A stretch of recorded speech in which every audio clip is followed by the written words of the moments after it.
Yankees are in town for 3. Mother Nature has had her say over the last week.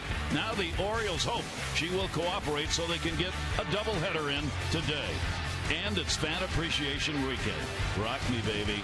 It's the Orioles and the Yankees. Game 1 next.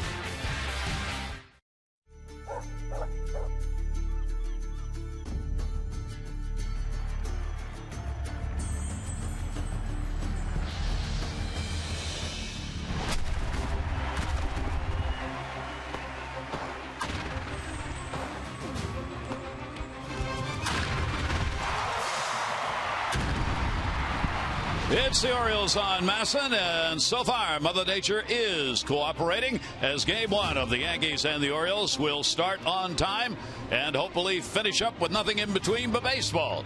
This is the final 3 of the season.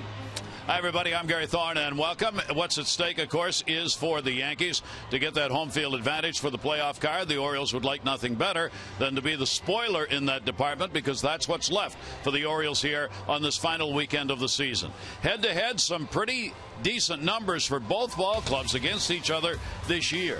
The Yankees lead the series by 2 games, 9-7, but the rest of the way down, it's pretty even. Batting average almost the same.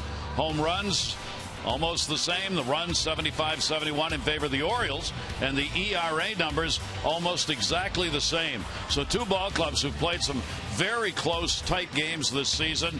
No reason to believe, Jim, at least for the first one of this doubleheader, won't continue. No, and they're very much like the team that ultimately beat the Orioles in the championship series last year, Kansas City. They win games. They usually get the leads late in the ball game. They don't have quite the depth that Kansas City had. So if you get the Betances and then to Andrew Miller, Oriole fans know how good he's been because he pitched so well. Those are the games they have to win. And as you mentioned, Nova is kind of an interesting story. Coming off Tommy John, he's had 17 starts. This will be his 17th start. He's got 16 decisions, 6-10. So he probably won't pitch unless they win that wild card. This is kind of an audition for him. And then, of course, Wei-Yin Chen. He wants to win for the 11th time. He's pitched real well this year. Orioles finally getting him some runs. So, again, this is kind of a meaningless game, except if you're Wei-Yin Chen and you've had 4 really good years, it's a pretty important start for you. And maybe the final start in an Orioles uniform for Wei-Yin Chen. He one of the free agents who will be taking a look at what's available. When we come back, Yankees and the Orioles begin this 3-game set, Game 1 of the doubleheader.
Masson brought to you by Southwest Airlines. Book your low fare now at southwest.com.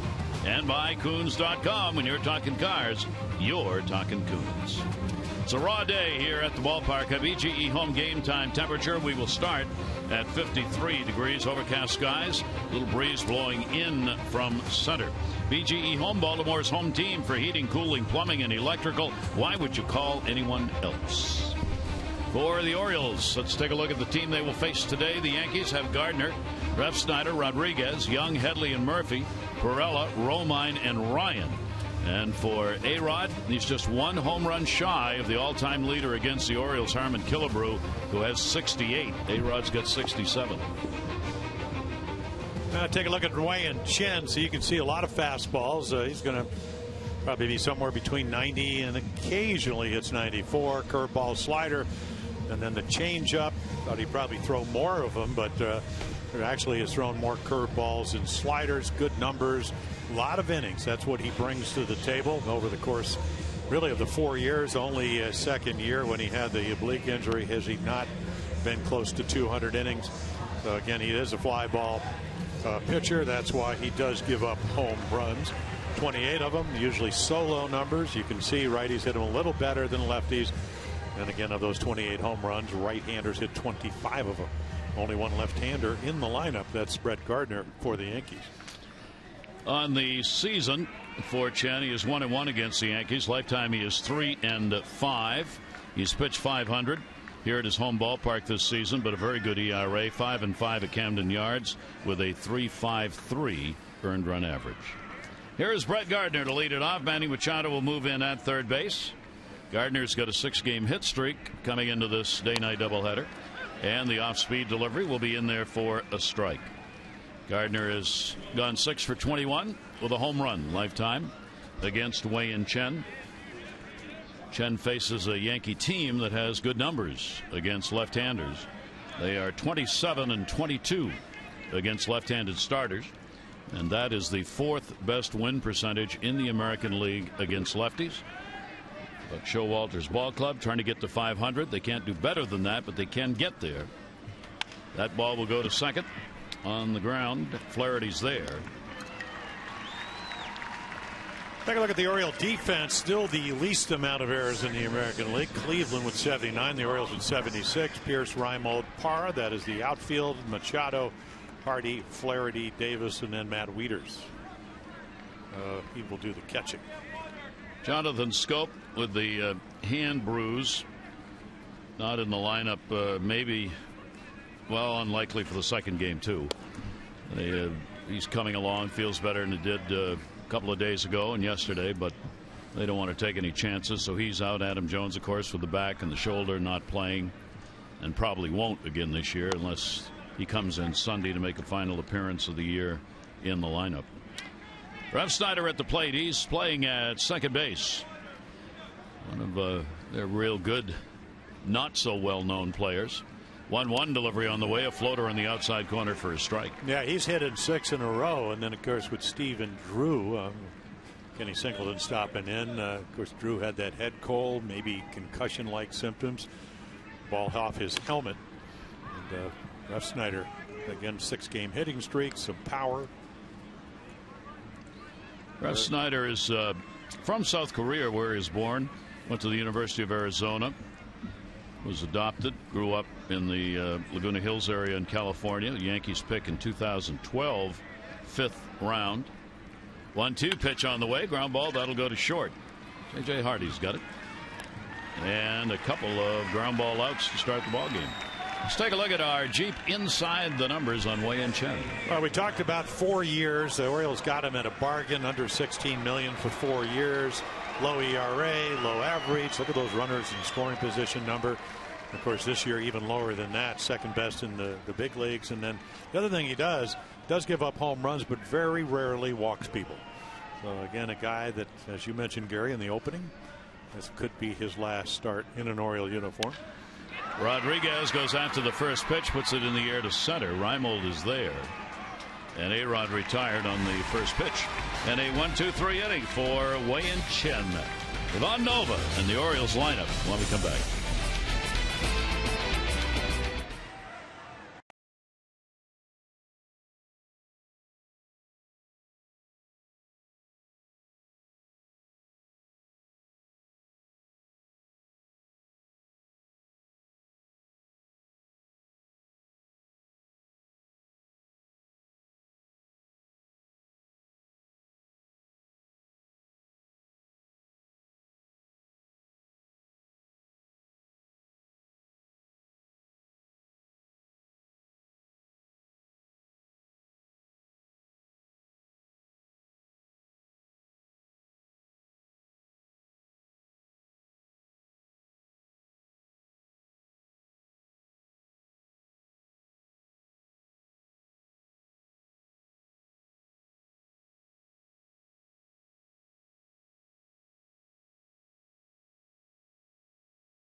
game for this one and for tonight as well. Let's take a look at the Orioles starting lineup, brought to you by Southwest. Book your low fare now at southwest.com. Raimel, Power, and Machado, Davis, Wieters, and Pierce, Clevenger, Hardy, Ryan Flaherty. This month for Matt, the 283, 3 and 6 with a long ball. And Ivan Nova, so a lot of fastballs, the breaking balls, kind of a curve ball, change up. Again, not using it as we've seen in years past. Again, as we mentioned, he's got a decision in every one of his starts, has not pitched, coming off Tommy John surgery as capably as he can. So we'll see how the Orioles do, and you could see the lefties wearing them out, 50-50, whether it's going to be in the air or on the ground. Nolan Raimel will lead it off, 3 for 12 off Nova, takes the first pitch for a strike. There are the numbers for Raimel, getting the start in center field in the ball game today. As over the final month, Raimel has had his most extended look-see by the Orioles on the season. He's been moved around in the outfield. He's been kept by Buck Showalter primarily in that leadoff spot as far as the lineup's concerned, because he'll take a few pitches. Yeah, and he'll take the walk. I mean, that's something the Orioles, they're 15th in the American League, least amount of walks. Down to third base, big hop, Headley off his body, and no play. Well, welcome to a day off. Did that one jump up on him? And now again, hit sharply. Looks like it's going to be pretty routine, but look at that hop. A lot of top spin, and then again, you can see very well kept field here, but occasionally you get a bad hop, and there was one of them. So the Orioles will get a break to start the ball game on the base hit picked up by Raimel, and that will bring Parra to the plate in the number 2 hole, as he has been most of the time, hitting only 178 in September. That 283 number is his overall average. He's had a good year. Unfortunately, it hasn't come with the Orioles. For Parra, hitting just .213 as an Oriole. He does have 5 home runs, 15 RBIs. This will he's over 200 at bats with the Orioles, and this is 53rd game in an O's uniform. And another one of the will he be back players. Parra ground ball. That's going to be a base hit into right field out of the reach of Romine. Perella's up with it. Runner will go to third, and first and third, nobody out. Well, that's what you want to do. If you're a left-handed hitter, I mean, you play the cat and mouse game. Are you going to be able to get a pitch you could pull and hit it into right field? Now, this is a very well-maintained field. It drains well, but you can see fastball in the middle of the plate, so Parra can pull it. And then right there, Romine's a catcher, first baseman, DH type of guy. And then Perella has to go a long way, and he can't, even though Nolan had to make sure he didn't get hit by that ball, still gets first to third. So the Orioles a real chance to jump out here in this ball game in the first inning. It'll bring up Manny Machado, anchoring that third spot since Jones has been out. That's where he's been hitting. 2 for 16 off Nova. And a hard ball. They'll take 2, let a run score. Ryan on the relay. So Raimel will cross. No RBI on the double play, and the Orioles have a 1-0 lead. Yeah, Beebe, but again, no RBI, but you do get the run. Young Gardner, Perella out and right, Headley, Ryan, Refsnyder, and then as we mentioned, Austin Romine playing first base. He also a catcher, and then John Ryan Murphy, young catcher for the Yankees, with McCann getting the first game off. And that will bring up Chris Davis. Chris, the leader in home runs, 45. Nelson Cruz still 1 behind him. Down the line in left field, Young going over, and that will be out of play. Take a look at our Express Stat by Express Care, a LifeBridge Health partner. For locations, visit whywaitinther.com. Yeah, and that's coming off a year where he hit 196. Home runs last year were 26, RBI 76. So kind of back to where he was the year before, and even the year before that. MVP selected by the media that cover the Orioles on a regular basis, and Davis the winner, and justly so. Not that others didn't get some votes. Will be interesting. Are the Orioles going to have their last 2 MVPs both leave the ball club on the year after they won it? Nelson Cruz was the Orioles MVP last year, voted. Davis this year. Cruz, of course, gone, and the expectation that Chris will be. 1-2 pitch on the way, and that is outside, and a 2-ball, 2-strike count. Spectacular year for him with the 112 RBIs. He is right now third. Josh Donaldson's got 123, and Bautista in second place, just one ahead of Chris. 2-2. Did he wallop that one? That one into the gap in right center. That'll take a hop off the top of the wall. Throw coming in from Perella, not in time, and a double. He went up and got it and drove it. Yeah, it looked like a home run off the bat, but if you ever played tennis and you think the ball's out, and then all of a sudden it's got a lot of topspin, and it stays in the court, this one's going to stay in the yard. Again, he gets it on the outside third of the plate. I mean, it's a rocket, and it kind of short hops the wall, but easily into second base. So Nova certainly not fooling anybody here in the first. Even the double play ball was hit sharply. Yep. That'll bring up Matt Wieters. Matt, the switch hitter, had big numbers against Nova. 324 average, 4 home runs off the Yankees starter.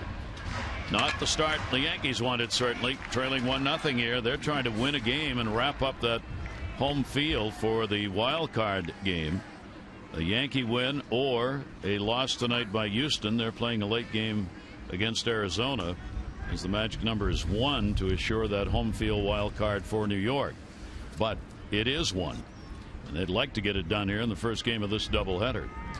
Little trouble on the sign, so John Ryan Murphy will go out and have a word with Nova. Yeah, and it's huge for the Yankees for a number of reasons. First of all, Houston has one of the better home records, right there with Toronto in the American League. Keuchel, who won his 20th game last year, is 5-9 on the road, 15-0 at home. He'll have to come back with a short day rest, so they want to play in Yankee Stadium. It's still not a guarantee that it's going to be automatic, because Houston, even though not about 15 games under on the road, they will have a guy, potential Cy Young Award winner, pitching in that game, even if it is with only 3 days rest instead of the usual 4. Matt Wieters with a 2-0 count. Chris Davis off second base. We showed you at the beginning of the broadcast how close the numbers are in almost every area between these two teams. There's one number, though, that is really different. The Orioles this year have hit .293 against the Yankees with runners in scoring position. .293. The Yankees .214. 2-1 delivery on the way, and that'll be taken down low. Well, Nova continues to struggle here. 3-ball, 1-strike count. His only outing against the Orioles, July 22, gave up 2 runs, 3 hits, 6 innings in a game in which he won. Nova has lost his last 3 starts. He has never lost 4 in a row. 28-year-old right-hander. He's had three game losing streaks this year, so it's been very streaky. Pitch will catch the inside corner for a strike. Now take a look, and we talked about Tommy John. So he comes off, he pitches well in June, and then progressively worse. And it's important in the sense, and the reason he's pitching the first game is because Severino, they're a young rookie.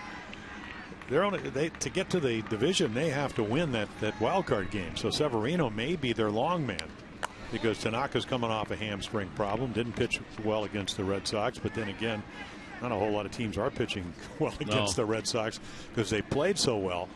So again, they'd love to win this game because it can't really tell what's going to happen to Houston. I mean, you'll be already playing you'll be playing the second game before you'll know. So again, this is not a must win, but it's certainly a game they would like to win, and they'd like to have Nova pitch well to allow them to do that. 3-2 delivery on the way to Wieters. Fouls it off.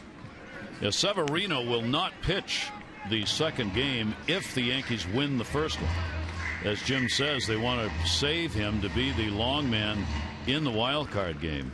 So they would patch together, apparently, a second game starter rotation. But if the Orioles win game 1, then Severino will be the starter.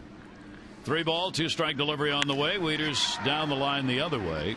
And Nova's having a long inning trying to find the outs. Yeah, Gary, you come out of the bullpen and you're struggling, and it didn't pitch horribly against the Red Sox. We told you how good they are. You've lost 3 in a row. You're really pitching for a spot if you do get the division championship, because you want to be one of the guys. but he's really had to work here. And he's again another, because of the double. I mean, they, what, 3 of the 4 hitters have hit the ball hard. 3-ball, 2-strike delivery again. Wieters will foul that one back. So Matt hanging tough for Wieters this year with runners in scoring position, hitting only .208. One of the lower numbers for the Orioles. He's had only 48 at bats in those situations.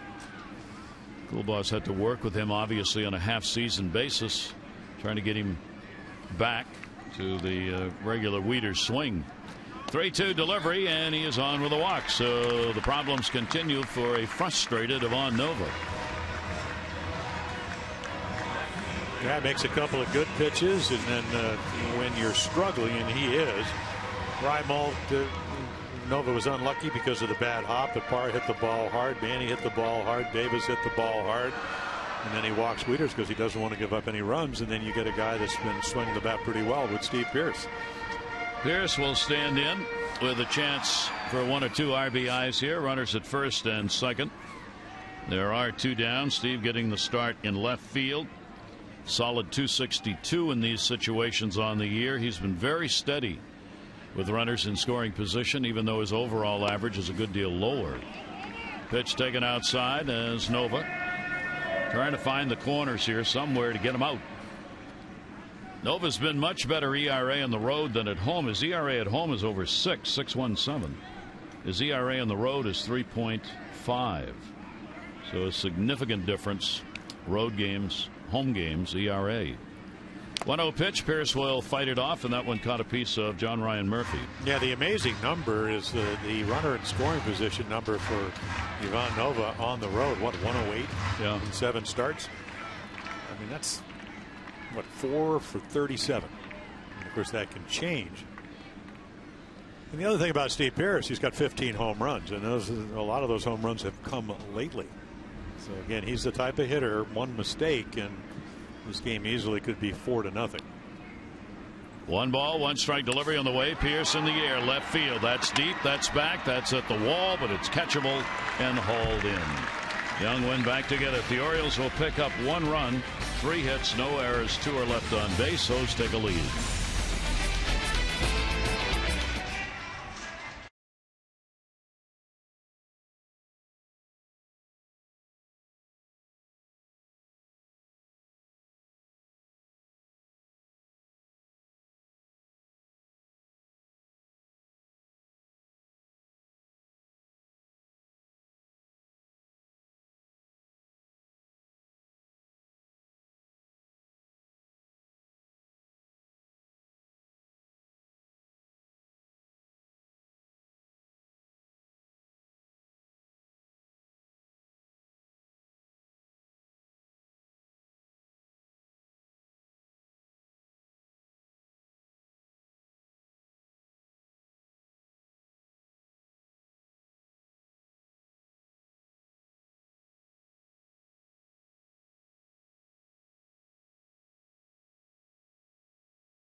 Include all the remaining games here. The O's have partnered with Maryland Governor Larry Hogan to raise funds for the Leukemia and Lymphoma Society and the Ronald McDonald House Charities in their battle against pediatric cancer.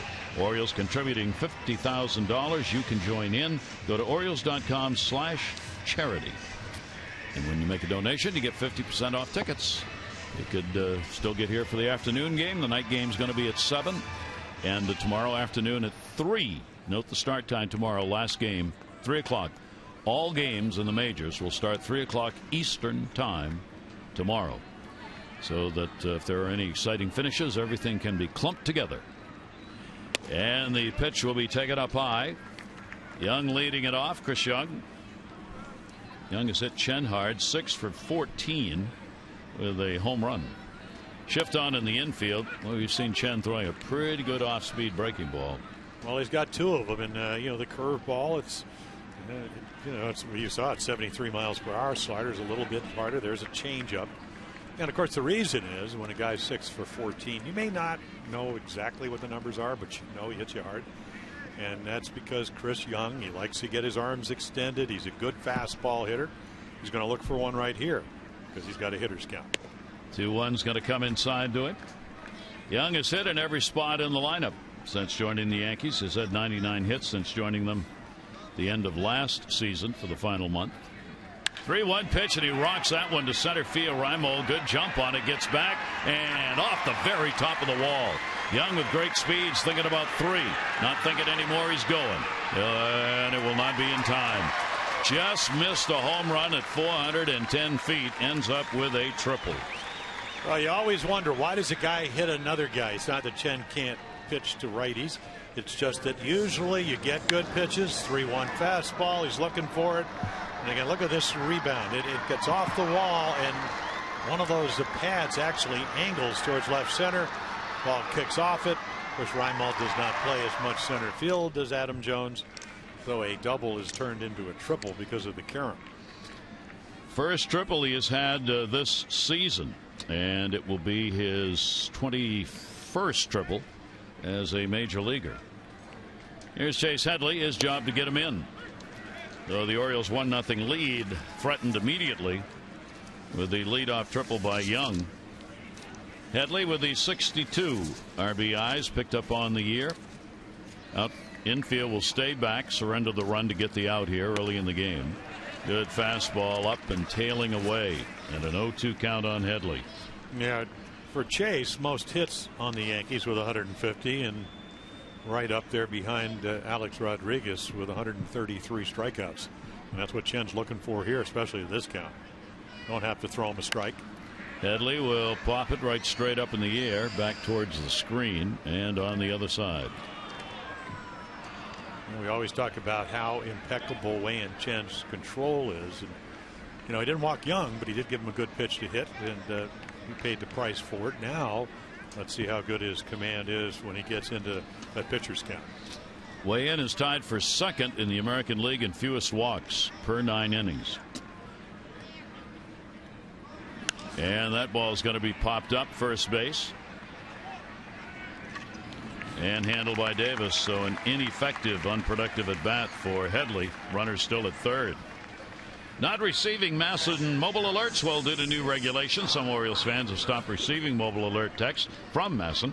You can rejoin and receive in-game updates, team news, and exclusive prizes. Just text the word Orioles to 29292. I got really alarmed the other day sitting on the couch listening to you and Mike Bordy. And you told me that I may not be getting alerted as much as I needed to be alerted. Did you check immediately? I did check immediately. Were you still getting alerted? Thank you very much for it. No, I wasn't getting alert. But the red wine was really good. Well, see, that's an alert right there. Yeah, that's an alert. That's when you need to have alerts when you're drinking red wine. 0-1 count, 1 down, infield in. Now the Orioles are going to try and cut the run off. Yeah, Murphy doesn't run a lot, so you take your chances, even though you got a fly ball pitcher. Of course, if you're John Ryan Murphy, the one number that you look at, 148. You can see the numbers. He's got some big home runs. He's a pretty good defensive catcher. And, Brian McCann, their regular catcher, would lead the team in RBIs, but he's done a nice job for him as a backup catcher. Not a lot of chances in these situations. 27 at bats with a runner in scoring position. Wow. Just pull the hands in and crank that one foul. 0-2 still. Yeah, so Wei-Yin Chen, he got 0-2 on Headley, didn't strike him out, but made a great pitch up and in. And now with Ryan, you're looking pop up, strike out. Count allows you to do that. Don't have to throw a strike. Chen 0-2, infield stays in, and the pitch is right there. Fooled him on the inside corner. He knew it. Gary, it's almost like he didn't want to look back because that ball was, right up and in. You could see nicely framed, and I do mean framed by Matt Wieters.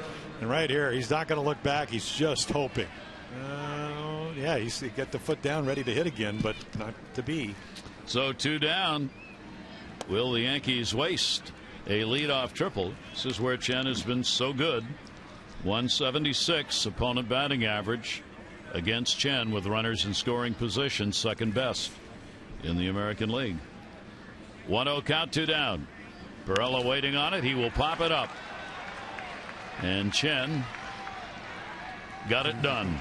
Hardy puts it away, a leadoff triple, and that's where Young was left. Orioles still have a 1-0 lead.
Scored a run in the 9th last night. That kept their playoff hopes alive. Mike Trout opened it with a triple. Albert Pujols brought him home with a single. So that keeps the Angels alive. For the hunt for the wild card, they're a game behind Houston. The Astros, they lead in that second wild card by 1 game, scoring 21 runs in a ball game last night. A Houston win, an Angels loss today would set up the wild card match of the Astros and the Yankees. Still to be decided if that happened is where it would be played. Clevenger will take the pitch for a strike. Designated hitter. That's Manny on Jonathan Scope. Jonathan bundled up. Yeah, he was getting hand treated, as you mentioned yesterday. Richie Mancel's putting the laser on all the modalities. You know he'd like to play one of these games or maybe tomorrow.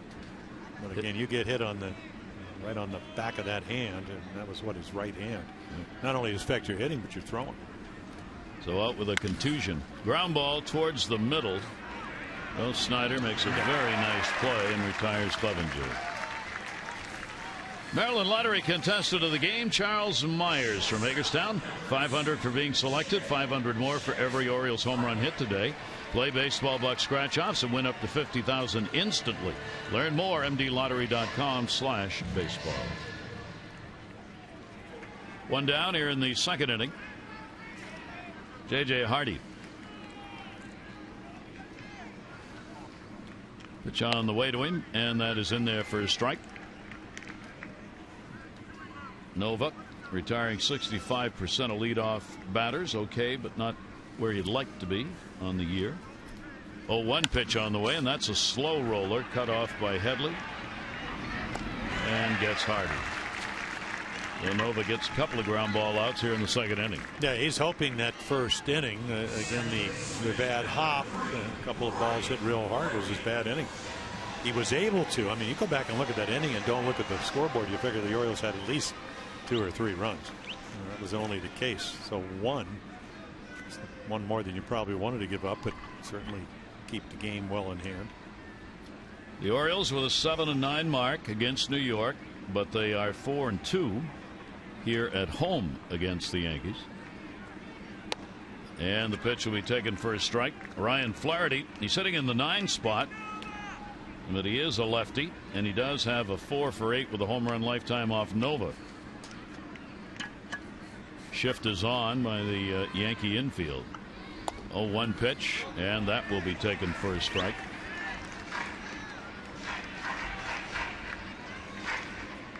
Yankees guaranteeing themselves a wild card berth with a win against Boston on Thursday. They get home field if they win. And a swing and a miss, and tagged him out. So a 1-2-3 inning, first strikeout for Nova. The Orioles lead at 1-0.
Are into the future, but today did talk about next year and starting pitching for the Orioles that may be without Wei and Chen.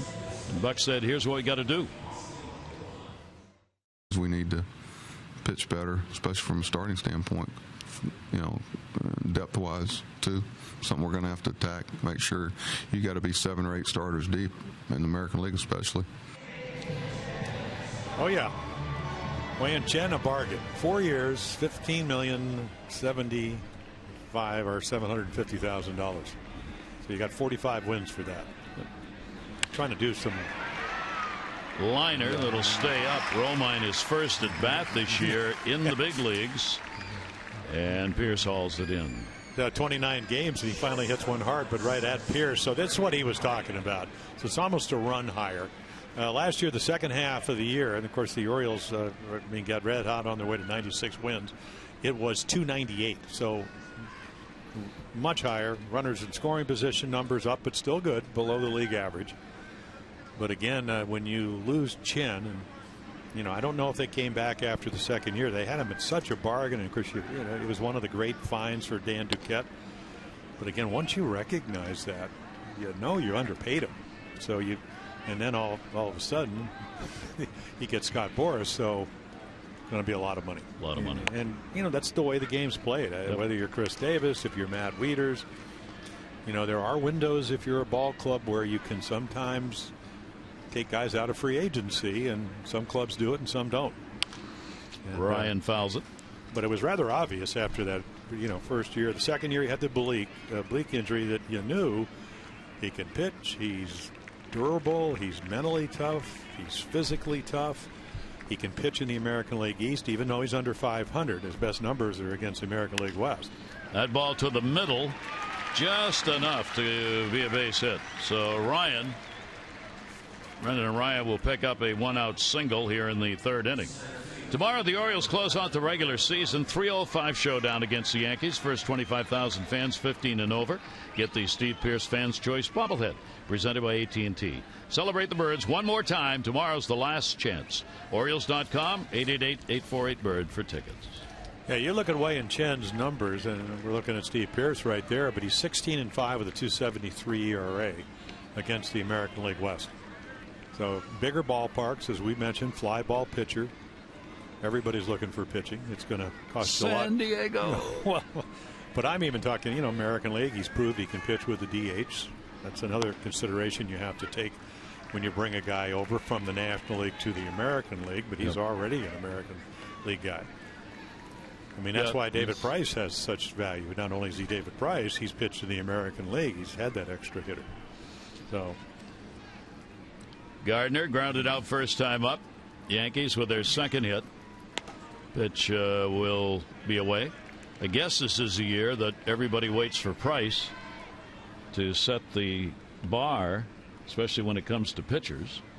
Well, I think that bar's already been set with Scherzer and Kershaw. They both got $210 million. What will Price get? Probably similar numbers. Similar? Yeah. And why not? I mean, Hey, nature of the beast. Chris Davis will be one of those position players who'll be waiting to see what he gets, because, I mean, they're talking $20 to $25 million a year for 6 years for Chris. I would think it'd be more than that, considering what other players have signed for. 1 ball, 1 strikeout, and the pitch will be there for a strike. Gardner, 277 off left-handers, good numbers, better than the 256 off righties. Yeah, I really think that at some point Wei-Yin Chen will even get better, and the reason I say that, he's got a really good fastball. He's better to his really to his glove side, which would be right there and then into righties. But he's got to learn to turn the ball over a little bit more, become a little bit more of a finesse pitcher, and then all of a sudden, because the ball jumps out of his hand. The first time I ever saw him in spring training, they had Wada, who we had signed for a couple of years, and Wei-Yin Chen, 2 lefties. Wada out of Japan, Wei-Yin, of course, through Japan. Yep. Coming out of Chinese Taipei, and I'm going, boy, does the ball jump out of his hand, and that's what he showed us for 4 years. This year has been, no, go ahead. Yeah, this year's been a tough year because he pitched so well early after winning 16 games, leading the ball club. They didn't score him a lot of runs, and it never bothered him. Yeah, I mean, he just kept competing. He's got the composure. Yeah, and even though every once in a while he smiles, he can get the red. That's going to be a base hit towards the gap left field. Pierce is around, was going to try and go to third. Here's the throw, and he is out. Base running mistake by Ryan, trying to pick up an extra base. He had no chance, and Pierce made sure. Gary, can you just imagine what Brendan Ryan was thinking when he comes streaking around second? Pierce is picking the ball up, and watch it. Just watch the timing here. So again, Pierce is going to get to. He's got to actually turn, but right here he's got to go. Oh no! I hope he doesn't make a good throw, and he does. So he doesn't run him out of the inning as Gardner gets to second. You can see the throw way in front of the base. Nice tag by Manny Machado for the second out. And you're going, please slip. Something happened. In your first at bat this year in the majors, you get thrown out after you get on. And obviously important here with the Orioles up 1-0. So now a runner on at second base. Gardner, a base hit, moves up on the throw. But they're at 2 down. Ref Snyder grounded out his first time up. Good speed at second with Gardner. Chen, the 0-1. Yankees have already gone 0 for 3 with runners in scoring position after that leadoff triple by Young in the second that they could not score on. Yeah, so the 176 number that you talked about, that's the runner in scoring position number against Wei-Yin Chen. I mean, that's aberrationally low, but 215 for 4 years. I tell you, he's a very aware guy. Tension doesn't get to him. He's able to make good pitches. I used to always think, okay, I think you pitch hitters differently when you get runners in scoring position. Sometimes you give them a single to the opposite field, but not with a runner in scoring position. Everything changes, and Wayne does a great job of that. 1-2 delivery on the way. That will miss a little bit low. 2 ball, 2 strike count. That's a changeup, Gary, and what's going to happen next year, the year after, he's going to learn how important that changeup down and away is. That's a ball, if it's up a little bit, probably very hittable, but he'll learn to throw it for the outside corner. Just drop it just down and away. Like down that. To third base. Play will be made by Manny Machado, and that'll do it. Another great job holding him down with some help from Pierce in left field. No runs, 2 hits, 1 left on. Orioles up.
On Masson, brought to you by Southwest Airlines. Book your low fare now at southwest.com.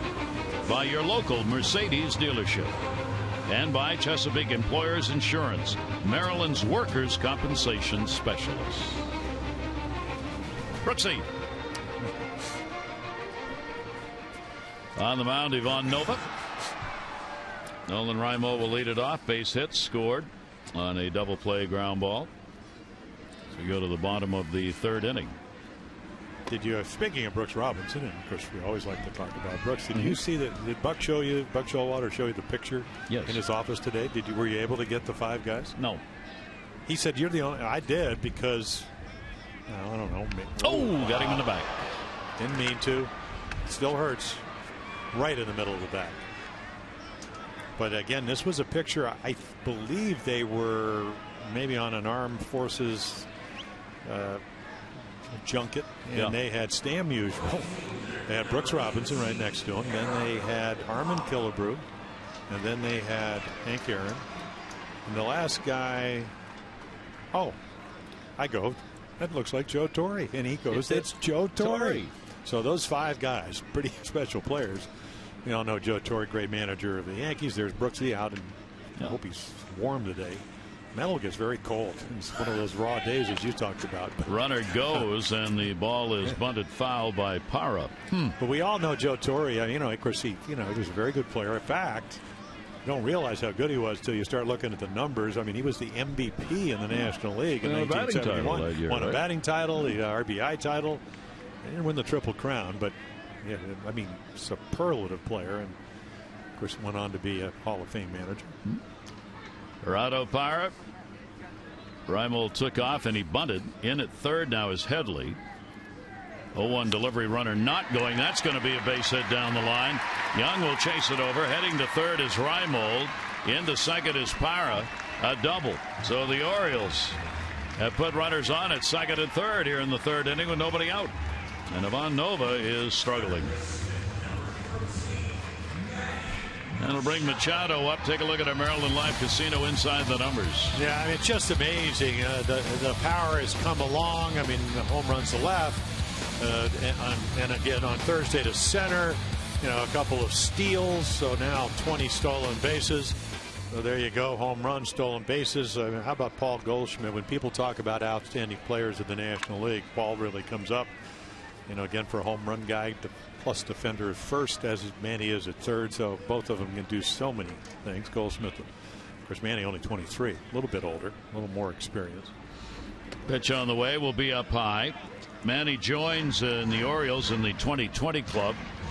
Home runs: Blair, Baylor, Reggie Jackson, Brady Anderson, and Manny Machado joins Brady in the 30-20 club.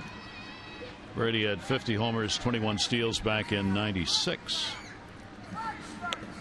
Breaking ball is going to miss inside. Big chance for the Orioles. Big at bat here. They have a 1-0 lead. 4 hits now, and Machado, who hit into the double play, base hit here, would score a couple. Yeah, he really actually put a good swing on the ball. He hit it very sharply at Refsnyder, and it turned it into a 4-6-3 double play. Those are the numbers, good ones. 300. That's 3 straight years now over 300. Ball's going to be popped up, and that'll be over the screen and out of play. Yeah, the amazing thing to me is that, and Mike Bordick was talking about it the other day, 3 years ago, Manny had 51 doubles. So you knew it was just a matter of time. More experience, bigger, stronger, older. All those factors come in that he, especially in this ballpark, which is a great hitter's park, ability to hit the ball, I mean, as well to right field as he does to left. He knew he was going to start hitting home runs. At a 2-1 count from Nova, outfield shaded to right. Foul back into the screen on the 80-mile-an-hour pitch. Yeah, it stayed up just enough, and Manny's going, boy, I might have missed one right there. Yeah, couldn't wait long enough. Manny's had a big year against the Yankees. 339, 4 home runs, 10 RBIs against New York. This the 17th game these teams have played. 2 ball, 2 strike count still. Raimo, Parra, the base runners. Manny will take it outside. Good stop made by Murphy. Well, I used to always judge hitters that I was trying to get out as, okay, anybody can hit a mistake. you hang a breaking ball or you get 2-0, 3-1 and you throw it in the middle of the plate. But when hitters, especially when you're only 23, start hitting good pitches, that's when you get concerned as a pitching staff. And that's what Manny can do. Doesn't mean you can't get him out. 3-2 delivery on the way. A chopper. They'll let the run score. That took a long time to get there. In time by Ryan to record the out. An RBI will show up on that one as Reimold, after being hit by a pitch, crosses the plate, and the Orioles have a 2-0 lead. Yeah, so the ability to make contact with 2 strikes. I know they say strikeouts are part of the game, but just merely by making contact, he gets an RBI. The Orioles get their second run. I guess if we can have a wish list, we wish he'd hit it to the right side. Parra would have got the third with only 1 out. And he gets his 83rd run batted in. And here's Chris Davis. He had a double his first time up, still only 1 away. Shift on in the infield. Davis will take Nova's breaking ball for a strike. So Chris, an opportunity to add to his RBI totals, up there with the 112, as we said, 3rd in the league. In the American League at 100 plus. Now 8 American leaguers have 100 or more RBIs. And a turnaround to getting back to the bag. He was lending some praise to Scott Coolbaugh, the hitting coach of the Orioles.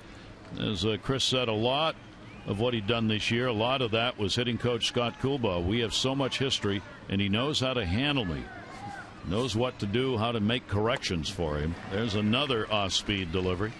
And he gave a lot of credit to Scott. There he is right there for the work done with him this season and the big output he's had. Yeah, well, they were, of course, he was a minor league hitting instructor, and then talking about Scott Coolbaugh, then he became, when Chris was up and down with the Rangers, the major league hitting instructor. And he told me, he said, he's the best of all we had. And that's Smoke, even Moreland, because he can hit the ball to left field and hit it out of the ballpark. 0-2 delivery to him, and he just went slower and slower, and back to 80 miles an hour for the strikeout. Well, that's a nice adjustment, because the double that almost was a home run was a sinker down and away. So 3 curveballs. And again, we've seen Chen pitch in and out of trouble all afternoon. How's he done it? Get ahead. That's exactly what Nova does, and that makes the perfect pitch. So now the runner at second base, 2 down. And Matt Wieters, who drew a walk his first time up, will stand in. Nova at that 45 pitch count, which has been a magic mark for him this season. Good stop as Murphy somehow backhands that. For Nova this year, pitches 1 to 45. Opponents have hit 341. Get to him early. Because once he gets to the 45 pitch count and above, hitters hit 190.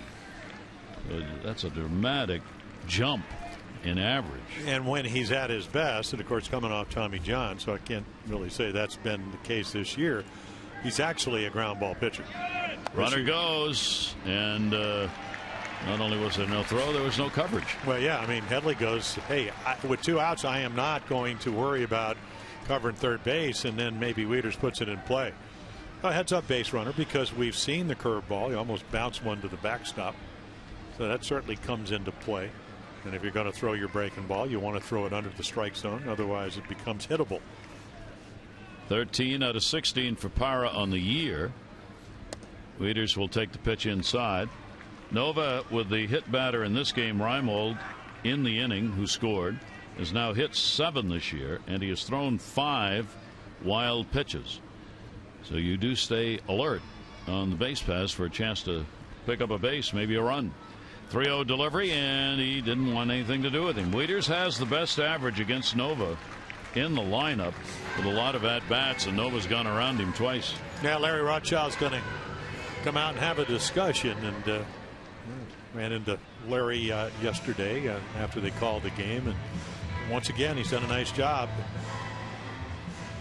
And we always talk about how baseball is a marathon. I mean, 162 games. The Yankees had lost.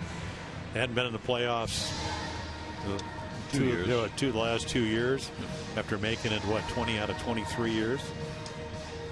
So trying to figure out, okay, how do I use Ivan Nova, and coming off the Tommy John, and You know, Sabathia with a knee brace. I mean, they've had their problems, as they did last year.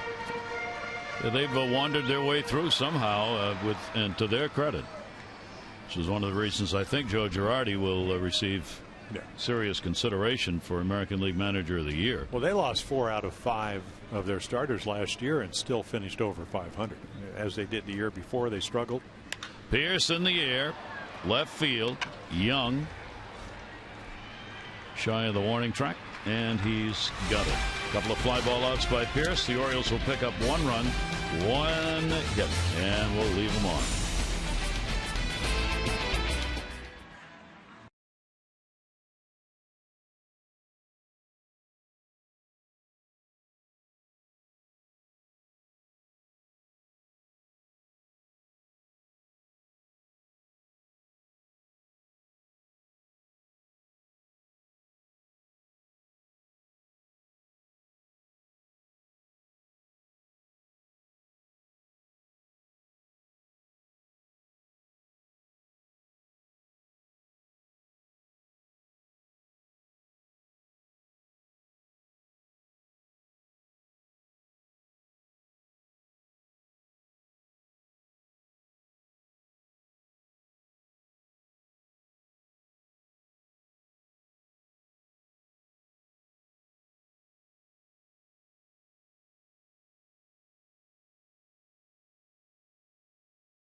Our PNC minor league report.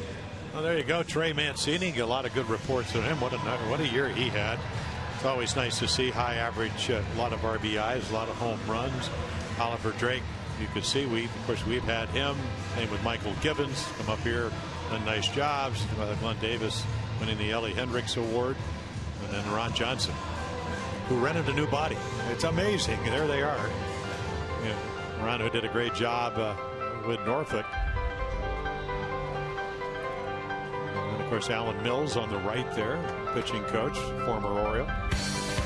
Great day for the minor leaguers here at the ballpark. A-Rod, who had to go back and get the protection on his elbow, he forgot to. Gibbons and Oliver Drake bundled up for the expanded rosters here.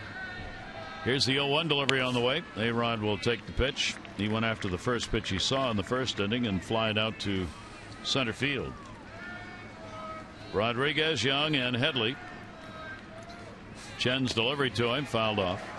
A-Rod nominated for the Comeback Player of the Year award by the players, and certainly at some point there will be a good deal written about it because it is amazing. It's kind of been overshadowed and forgotten, but boy, if you go back to last spring or during the off season and talking about A-Rod, I mean, how many people would have predicted what he has done? Well, I mean, you know, Tyler Kepner, A-Fraud, I mean, articles and all this, that they owed him $61 million, so they were kind of stuck with him. They said he was like running underwater in spring training because he missed about, 14, 16 months, missed all of last season. It's phenomenal. But I said it early when they came in, I'm going to forget about all the numbers, you know, the 3,000 hits and the 500 or 600 home runs, as it turns out. It's really what he's done for him this year, and on that vein, he's been a big part of what they've been able to do. He got jammed on that one, popped up towards short. And Rodriguez is retired, one away. You take a look at the American League Players' Choice Awards. These are the nominees for Outstanding Player: Cruz, Donaldson, and Trout. Gray, Keuchel, and Price for Outstanding Pitcher. Correa, Lindor has had a great year, and Sano, who we have seen with Minnesota. The Comeback Player: Fielder, Morales, and Rodriguez. Those are the Players' Choice finalists. The players themselves will vote on those awards. And they are announced after Prince the over 300 season. after the neck injury. I mean, A-Rod because of the suspension. And then, of course, a lot of those guys having fabulous years. How about the ability for Alex Anthopoulos to go out and get Josh Donaldson? Yeah. For Brett Lowry. 0-1 delivery, jammed, fair ball.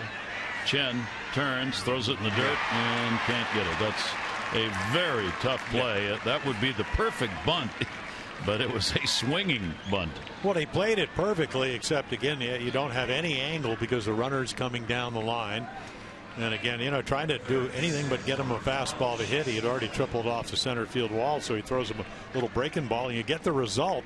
But there's a lot of spin. But look how quickly he gets to it, and it just doesn't make a good throw. And it's not, you do all these pitchers fielding practice drills, whatever you want to call them, and again, the timing's just different once it happens in the game. And that'll be an error charged. Wow, that's a tough error. That's a tough yeah, error. It really is. Error charge, Young on. Headley popped out first time up, pitch away for a ball.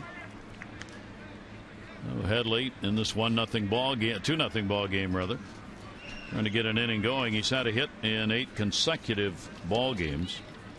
Young's got good speed over there, but virtually nobody steals on Wei-Yin Chen. Base stealers are 5 for 7. But even that is misleading as to situations where you're really trying to get an important stolen base. Well, Matt Wieters still throws well, as does Caleb Joseph, the backup catcher. Headley, of his home runs, 3 from this side of the plate, but about 30 points higher. Check swing and a strike. See, those are the difference. You can almost bet the ranch, or at least if you're Chase Headley, you're looking fastball, and what does Wei-Yin Chen do? Just put a little wrinkle in there. Doesn't have to be a great pitch, but it has just enough movement, something that he's not looking for, and it gets you back into the count. 2-1. Headley got a hold of that one down the line, but it will be on the foul side of that pole. 2-ball, 2-strike count. Don't forget, this is the first of 2. Second game is going to be at 7 o'clock tonight. Scheduled Ubaldo Jimenez against Luis Severino. Severino will pitch if the Yankees lose game 1. 6:30 for O's Extra on Masson. Orioles are playing the 4th doubleheader of the year. They split with the White Sox, swept the Indians, and this past week split with the Blue Jays. That pitch will be taken inside. The Orioles are playing their second doubleheader in a matter of 4 days, and they have not done that since 2004. That also was in September, at the end of September, when they had a couple of doubleheaders within that time span. And he will miss on that. Headley will draw the free pass. 2 on and 1 down. Walk number 1 surrendered by Wei-Yin Chen. 2 on for John Ryan Murphy. Yeah, so a lot of pressure early on. I mean, they haven't been able to break through because, again, Wei-Yin Chen, what he, at least to this point this year, has done so well. The 176 runner in scoring position number, and that's probably gone down a point or 2 today. Murphy will foul it off at the plate. Yankees also involved in the doubleheader, which is the second for them. They have been swept in the other doubleheaders they played this year. One of them by the Orioles and the other by Toronto. 0-1 count, 1 down. Murphy's got Young on at second, Headley on at first. Murphy will go the other way with a foul ball. Chen just seemingly, whenever there are runners on base, he throws nothing but strikes. He comes at you, gets ahead, and gets the outs. See if he can do it here. Yankees already 0 for 4 with runners in scoring position. Yeah, real shallow to the off field. Ryan Mold, especially par and right, just in case he does hit a looper. Well positioned. It'll miss. Wieters took a cock of the arm looking down at second as Young had extended his lead and Flaherty moved in to get him back there. Yeah, with Adam Jones out, the only plus arm is par and right. He can throw. He's won a couple Gold Gloves. He likes to throw too. He does. Yeah, he does. Loves to cannonball. Just throw the clothesline foul back on one he wishes he had again. Yeah, you could just body language tells you when a hitter thinks that he should have done more with the pitch, and that was a hanging changeup. And right here, he's I see it. Don't get too many hittable pitches, as you mentioned. That was one of them. 1 ball, 2 strike count. Infield playing for the double play ground ball. 1-2 delivery by Chen. That'll be put up in the air. Parra gets lined up for the throw, and the runner doesn't even step off the base. Yeah, and here it comes. And he guns it in. 2 down. Orioles have announced that the Longevity Foundation's benefit Deep Breath for Baltimore, the 5K walk in memory of the Orioles' late public relations director, Monica Pence Barlow, is going to be rescheduled for Sunday, October 18 at 9 a.m. That's October 18, 9 a.m. here at the ballpark. All current registrations automatically rolled over to the new date. If you'd like more info or register yourself, Orioles.com/longevity. Perellis at the plate, popped out his first time up, goes after it. That goes to second. That'll be hauled in, and Chen's done it again. 0 for 6 for the Yankees with runners in scoring position. They leave 2 on here, and the Orioles lead 2-0.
Jake Arrieta, what a year. 22-6 now, 1.77 ERA. He's finished up, ready for the postseason. Dallas Keuchel won his 20th game last night. 21 runs scored by Houston in that ball game. It's the most run support for a pitcher in his 20th win ever. That would be expected. And Chris Sale has broken a 107-year record, striking out 7 batters. New team White Sox record, 274 strikeouts in the season. Swung on and missed. The former White Sox Hall of Famer Ed Walsh struck out 269 in 1908. A 107-year-old record broken by Chris Sale last night. Steve Clevenger at the plate. Clevenger will take the pitch inside for a ball. Steve grounded out his first time up. How about Arrieta, though? He's 22-6, won his 22nd game yesterday. Low ERA. And may not win the Cy Young because Greinke pretty much similar. Hadn't won 20 yet, but a little lower ERA. It's pretty good, heady company to be in. That's a great race. A tough one for the numbers 2 and 3, whoever they may be when the voting comes in. 2-1 delivery outside by Nova. Well, I'll tell you what, don't think that Arrieta, if you're a Pirate fan, is not on the radar, because I'm working out early this morning at the Merritt down here, and they got a Pirate cap on, and I said, hey, you guys are going to the playoffs again. He said, yeah, but Arrieta's standing in the way. Boy, he is. And of course, and I said, yeah, but you might have the whole home field advantage. They have a 2-game lead. So you're going to have to face Arrieta, but you will have the home field advantage. I'm not sure that'll really matter. Who's ever hot on a given day? The awards, of course, being talked about. These are just the ones I would pick for MVP in the American. Donaldson, Harper in the National. I struggle with that a bit. I think an MVP should be on a ball club going to the postseason, but tough to say Harper shouldn't get it. Cy Young, I'd go to Price, and I would go to Arrieta. I just think the difference he's made on that ball club, numbers he's put up, tough games that he's won, he's deserving. Lindor, love the way he plays, and Chris Bryant, of course, having a great season with the Cubs. But there are some really interesting races with some worthy players for all those postseason. Well, again, if you look at the MVPs, Dallas Keuchel, could be, and very often give it. What I think Doc Gooden might have won it. Maybe Clemens. Roger did, yeah. Not too many pitchers ever win the MVP. But again, he's not that Donaldson hasn't. No, yeah. But you got Batista with almost 40 home runs. The same with Encarnacion. So that a little chopper goes foul by Hardy. That's what makes it so important. And for people sitting at home, they do vote before the postseason. So it won't come out till probably usually right around when the World Series ends, which will be early November. For the New York Writers Banquet. In the awards. No, that's when they are given out. 2-ball, 2-strike delivery on the way, and that is in there for a strike. Nova will get his third strikeout. Up and in, and the kind of one of these in and out games for Ivan Nova. Good pitch right here. A lot of late movement. Murphy frames it well. 2 down, nobody on for the Orioles here in the 4th inning. They have the lead. Scoring of the first run, Reimold singled in the first inning, scored on a double play ground ball. And then an RBI ground ball by Manny Machado would score Reimold again after he'd been hit by a pitch, leading off the 3rd inning. Those are the runs for the Orioles. Ryan Flaherty, a strikeout victim, his first time up. Pitch taken away, 1-0 count on Flaherty. Well, how about Flash with the opposite field 3-run home run the other night? 9th home run of the year. 1-0 delivery on the way, and a little roller back to Nova, who will record the out. So he retires the side in order for the second time in 4 innings. Orioles have the 2-0 lead.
Just a tremendous season coming to a conclusion this weekend.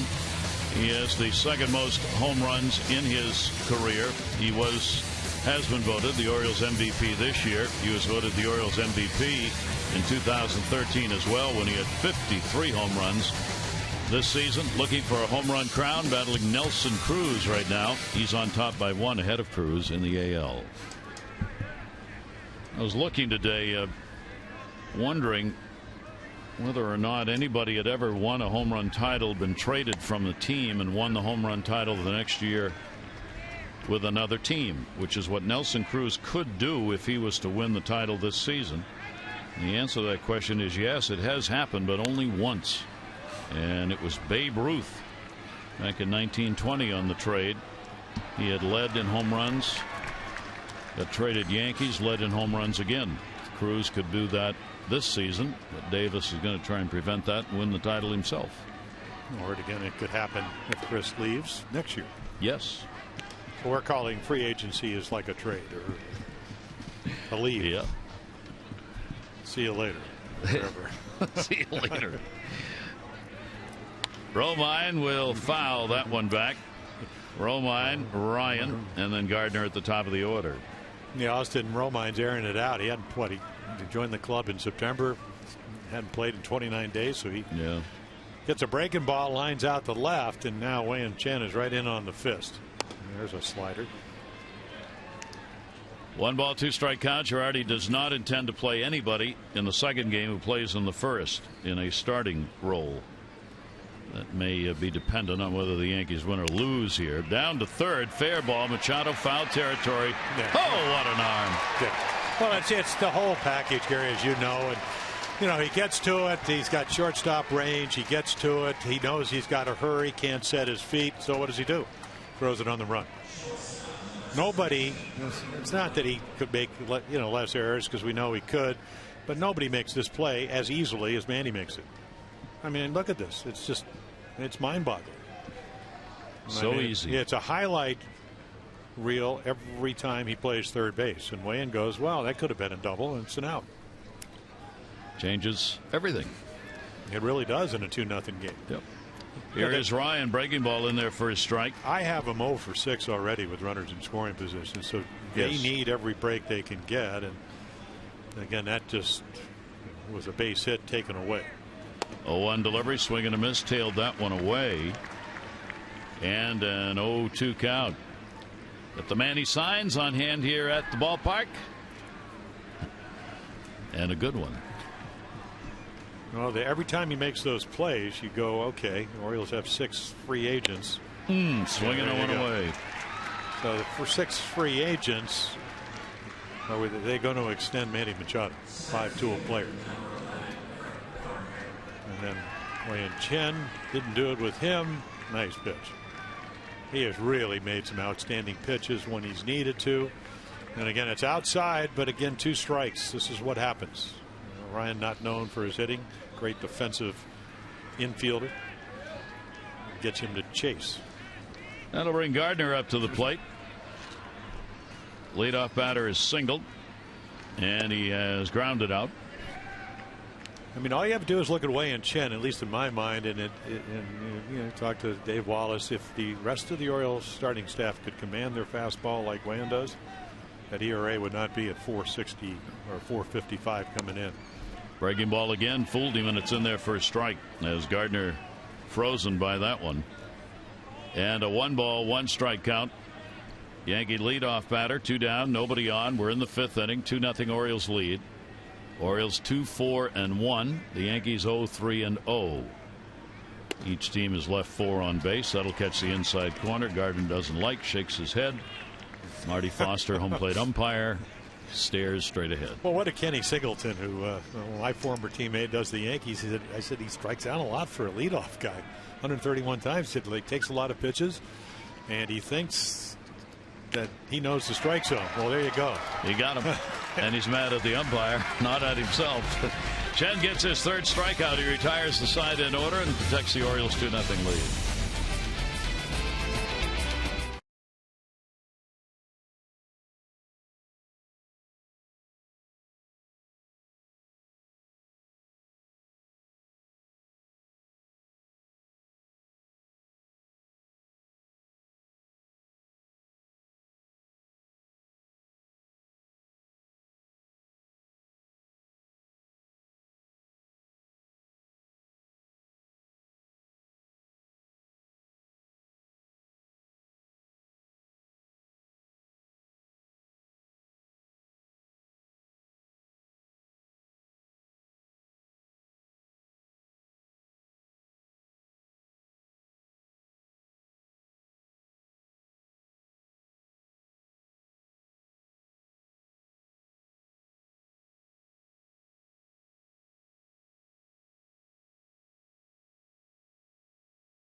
as Rob Manfred said he believes Mexico provides a tremendous opportunity for a future franchise, that Cuba could figure in the mix someday, but that the logistics of having a team in Japan would be difficult to overcome for the sport that plays almost every day.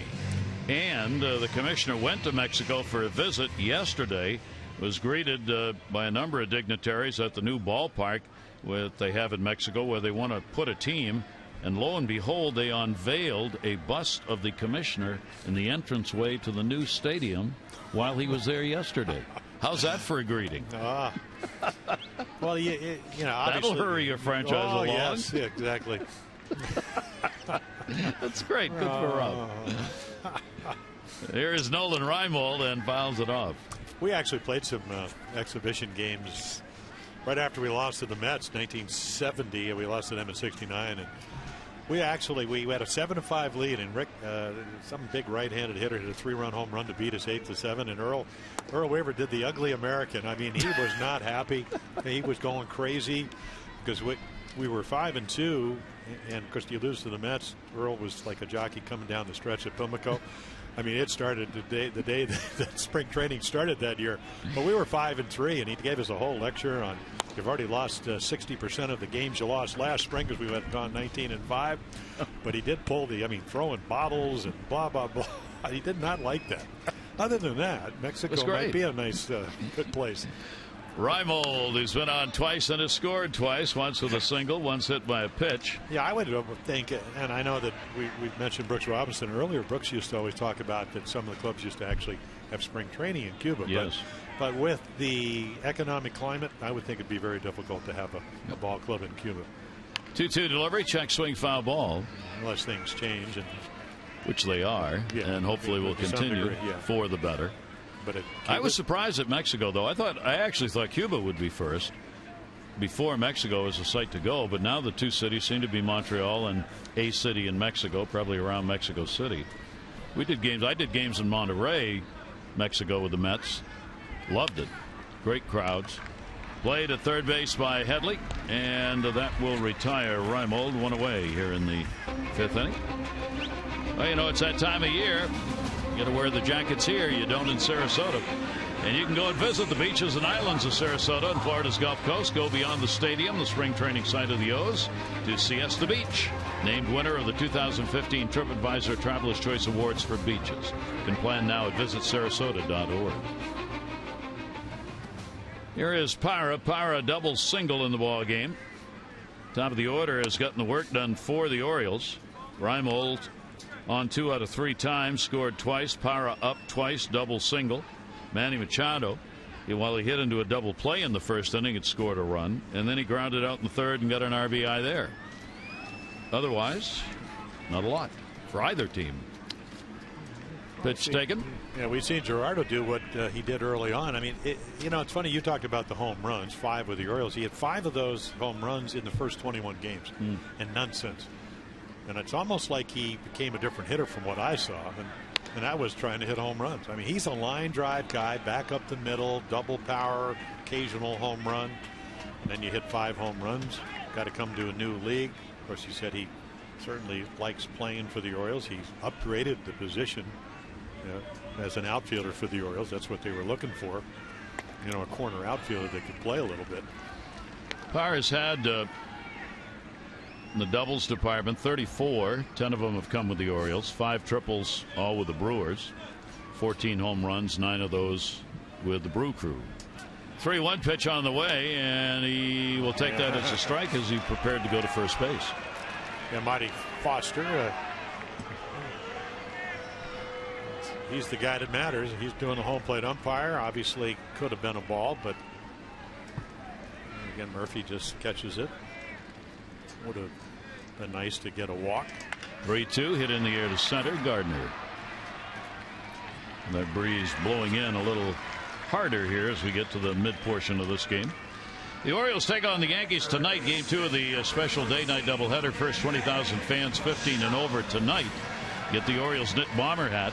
You can show your Birdland pride all winter and keep the head warm. Good seats are still available. Orioles.com or 888-848-BIRD.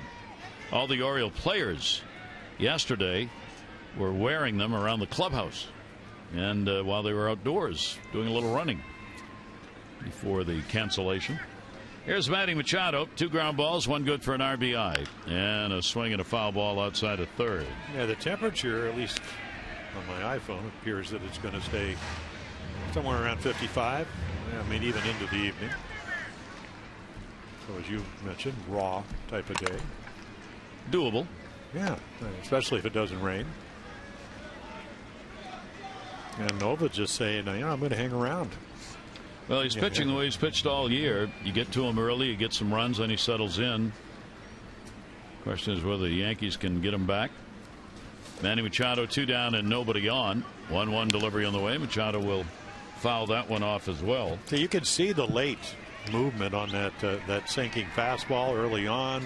I always talked about, you know, some of the great, of course, one of the great left-handers, Tommy John. He wanted to get him early because when the ball started sinking, he kept hitting ground balls at his infielders, and that's what Nova's been able to do. Great late life on that pitch, and then 1-2 hit in the air, left center field. That's a goner. Goodbye, home run to the back of the bullpen at the Orioles level, and Manny Machado increases the Orioles lead to 3-0, and he's still my hero. And then some. 34th home run, and I tell you what, we talked about sinking the ball. I don't know if he tried to throw one by him, but it didn't work. He keeps hitting it towards your bullpen. 5th home run against the Yankees this season, and Manny has been on a bit of a home run tear here to finish up the year. For Charles Myers, our Maryland lottery contestant, $500. That one will be fouled away by Chris Davis. Again, I think it's a changeup. You could see him gripping it back in his hand. I mean, winds up. Of course, the changeups at 80 speeds up the bat. He just wallops it. He's had 6 home runs in the month of September. 0-1 pitch, and that will be taken inside. Manny's divided up the homers with 20 here at Camden Yards and 14 on the road, and a solid average both home and road this season for Machado. 1 ball, 1 strike count, and a ground ball that's going to go foul. The Orioles in the home run department this year pretty much stayed ranked at 3rd or 4th. They came into this game with 212 home runs, tied for 3rd with the Yankees. So the Orioles go ahead of the Yankees by 1 in the long ball department. Davis a double, and he is struck out. Home run number 13 off Nova, and 5 of those have been hit by right-handers. 2 balls, 2 strikes. Manny Machado with a big finish. You saw why Parra ducked that pitch, wanted to get on. Would have been a 2-run home run. 2 ball, 2 strike count. That one coming with 2 down. And that will be inside and low. So it goes full on Davis with Wieters waiting on deck. Von Nover's given up the 3 runs on 5 hits through the 4 2/3 innings.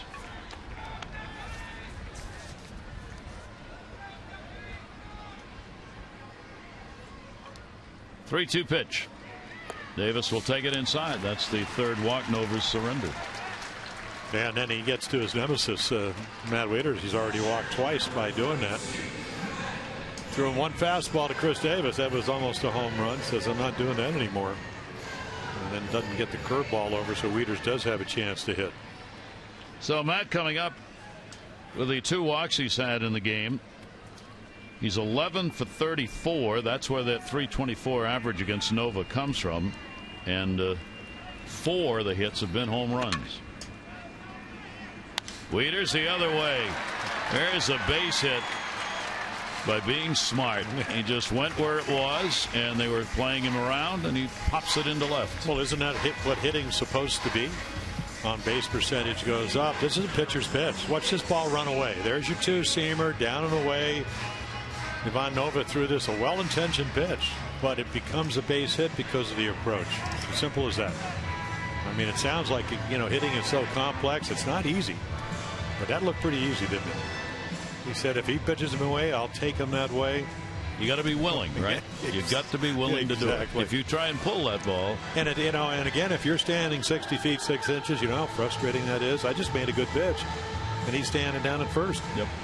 You try to pull that ball, it's a ground ball to second base. His inning's over. They get to come hit. So now another chance for Steve Pearce to do some damage. Pearce came up in the first inning with runners at first and second, flied out. He came up in the third inning with runners at first and third and flied out. Both times to left field. Now he's again got runners on at first and second. This is Steve's day for runners in scoring position. Nova's delivery to him and a big bender that is in there for a strike. Orioles now with 6 hits in the ballgame.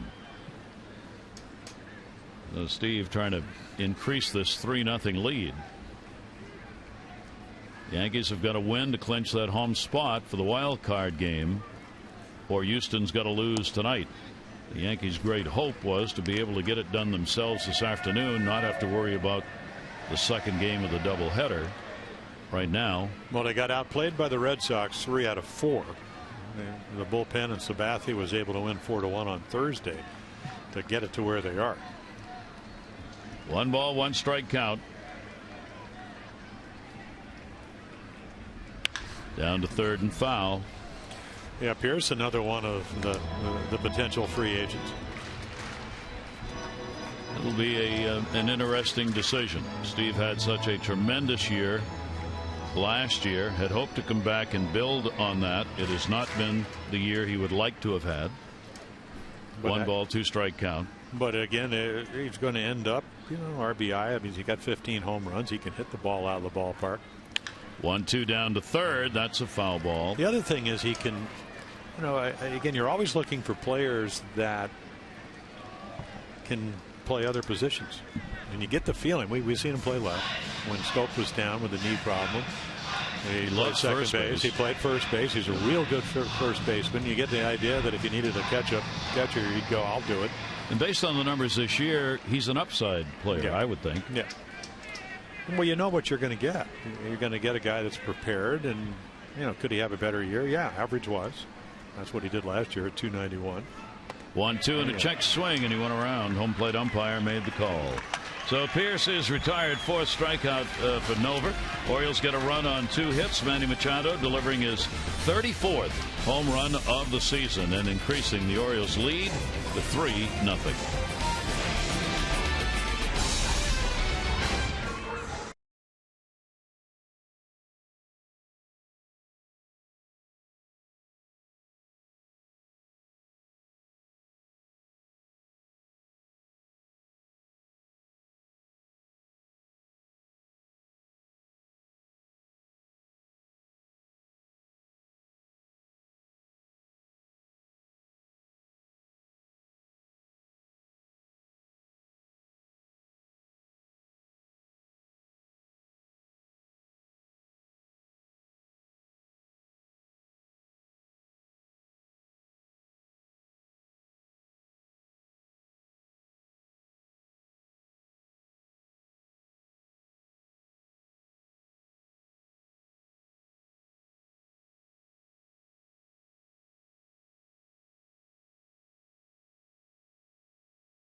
Today, recognizing the tragedy in Oregon, yet another, and details still being developed on that.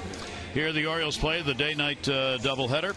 Wei-Yin Chen has become so steady, Jim. You really expect what you see, and what you see is really good. Oh, you're right, and we talk about this, and I kind of say it wistfully that he could be our, his last start because he said such a great job. He's 10-8. He wants to be 11-8.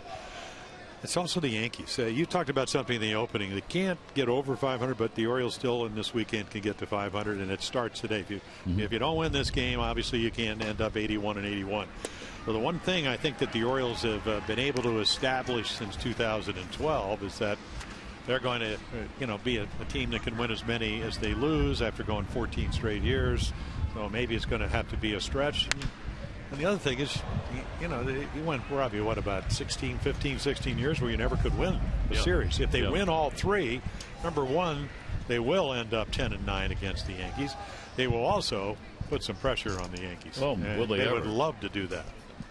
Obviously, if Houston loses, the Yankees get what they want. Ground ball hit in front of home plate. Takes a 5-hopper to second. Flip made by Flaherty, and that will retire to Ref Snyder. One away here in the 6th inning. Rodriguez and Young coming up. Orioles on top by a score of 3-0. The only division, only one that's left to be decided is going to be the American League West, where Texas and Houston still have a shot at it.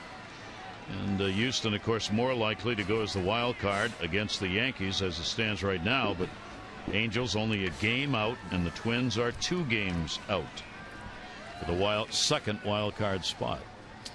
Rodriguez will take it away. He's 0 for 2. He's popped out, flied out.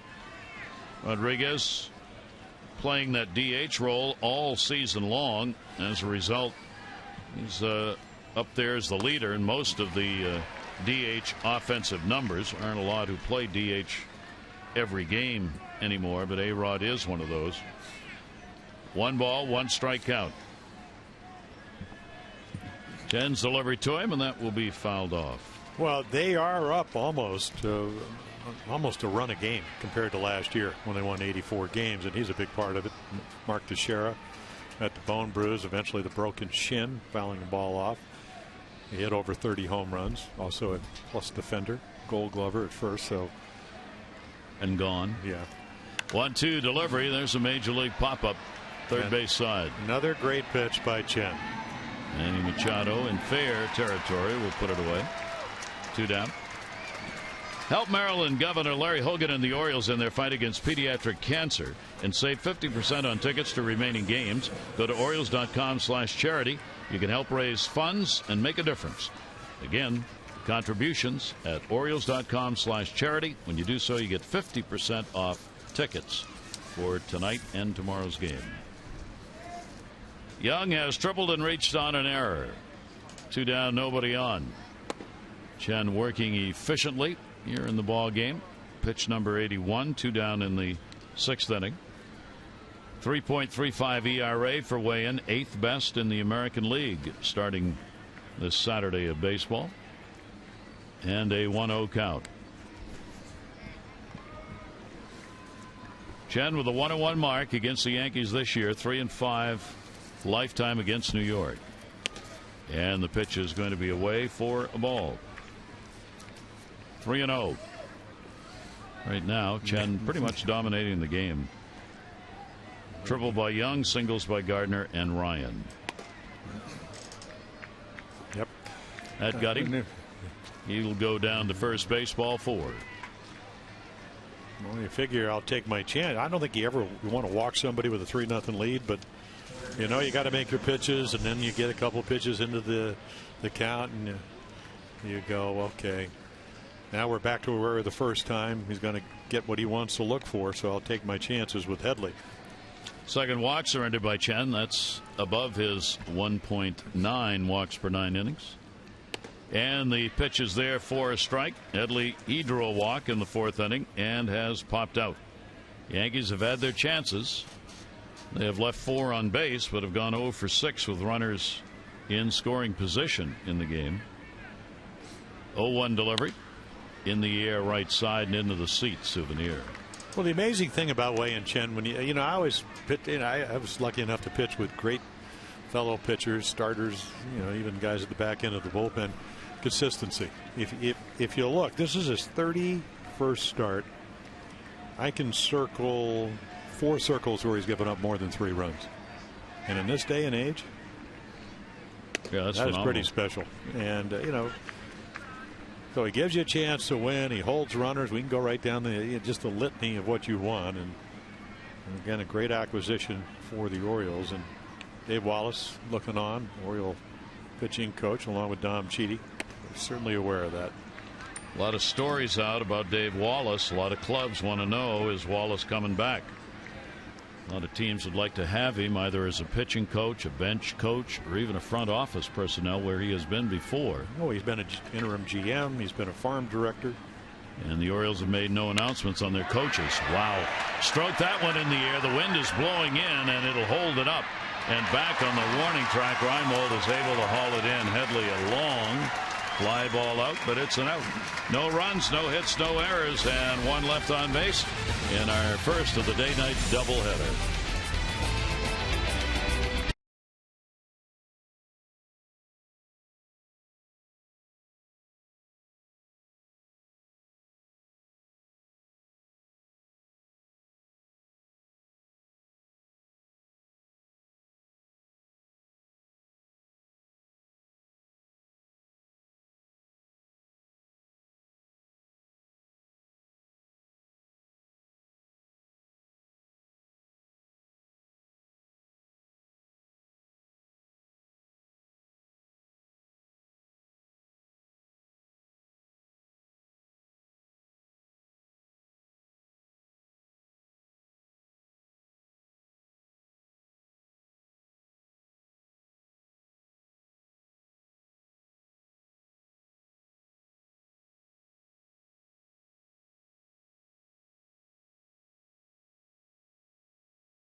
Highlights, the Wayne Chen trying to win his 11th. Here's Steve Pearce. Here comes Brendan Ryan, tagged by Machado. Already driven in a run. I mean, this is pretty routine right here. So welcome to the Manny Machado show. And then how about a little offense? Already a couple of, 2 runs driven in, make it 3 on his 34th home run. Rocket into the Oriole bullpen. Those are your Geico game highlights. 15 minutes could save you 15% or more on car insurance. Visit geico.com for a free rate quote. He has not let that sign down, well, or put it down at all. Well, He's held it right up there for Manny. That's good. And the pitch taken away. Nova with 3 walks, 4 strikeouts. Machado, RBI homer, RBI and a ground ball out. The Orioles have the 3-0 lead. 1-0 pitch on the way, and that is taken outside. So Clevenger, leading it off, has grounded out to second base twice in the ball game. Nova up to 93. Yankee bullpen moving a little bit out there now. 2-0 delivery, and that will be their first strike. Second game, 7 o'clock tonight. Separate admission ball game. We'll get out and see the Orioles here, and then tomorrow at 3 o'clock. 2:30, those extra 3 o'clock ball game. 2-1 pitch, tails away. So he falls behind the leadoff batter, 3-1. Well, I want to see Severino in live action pitch. I mean, they're a youngster. Mm-hmm. They don't, because if they win, he probably won't. They'll keep him back for Tuesday night in the wild card game. F. Snyder makes the play. Clevenger has retired 3 ground balls to the Yankee second baseman today. The most popular way to follow the action of the Orioles is with MLB.com at bat, #1 app for live baseball. You can enjoy live radio broadcasts, replay reviews, scores, StatCast, and more. Get the MLB.com at bat app now. Singing along, yeah, too. He's got the whole thing down. He's into the game. J.J. Hardy has grounded out and struck out. Well, you were talking about Dave Wallace. Dave Wallace, Dom Chidi, Wayne Kirby, first base coach, 47 assists, the most. not only first base coach, but the outfield, teacher, mentor, friend, and whatever. Coaches are free agents too. It's kind of amazing. You go, hey, Scott Coolbaugh, you've done a great job. Am I going to see you next? Well, I don't have a contract. Well, but those are assets. I mean, those. I guess maybe I'm a little biased. This will be played by Nova nowhere. It's a base hit. I'm a little biased because I know how important coaches are. Because I know I never would have been able to be the pitcher I was if I didn't have the pitching coaches I had, starting with Harry McKean to George Bamberger to Ray Miller.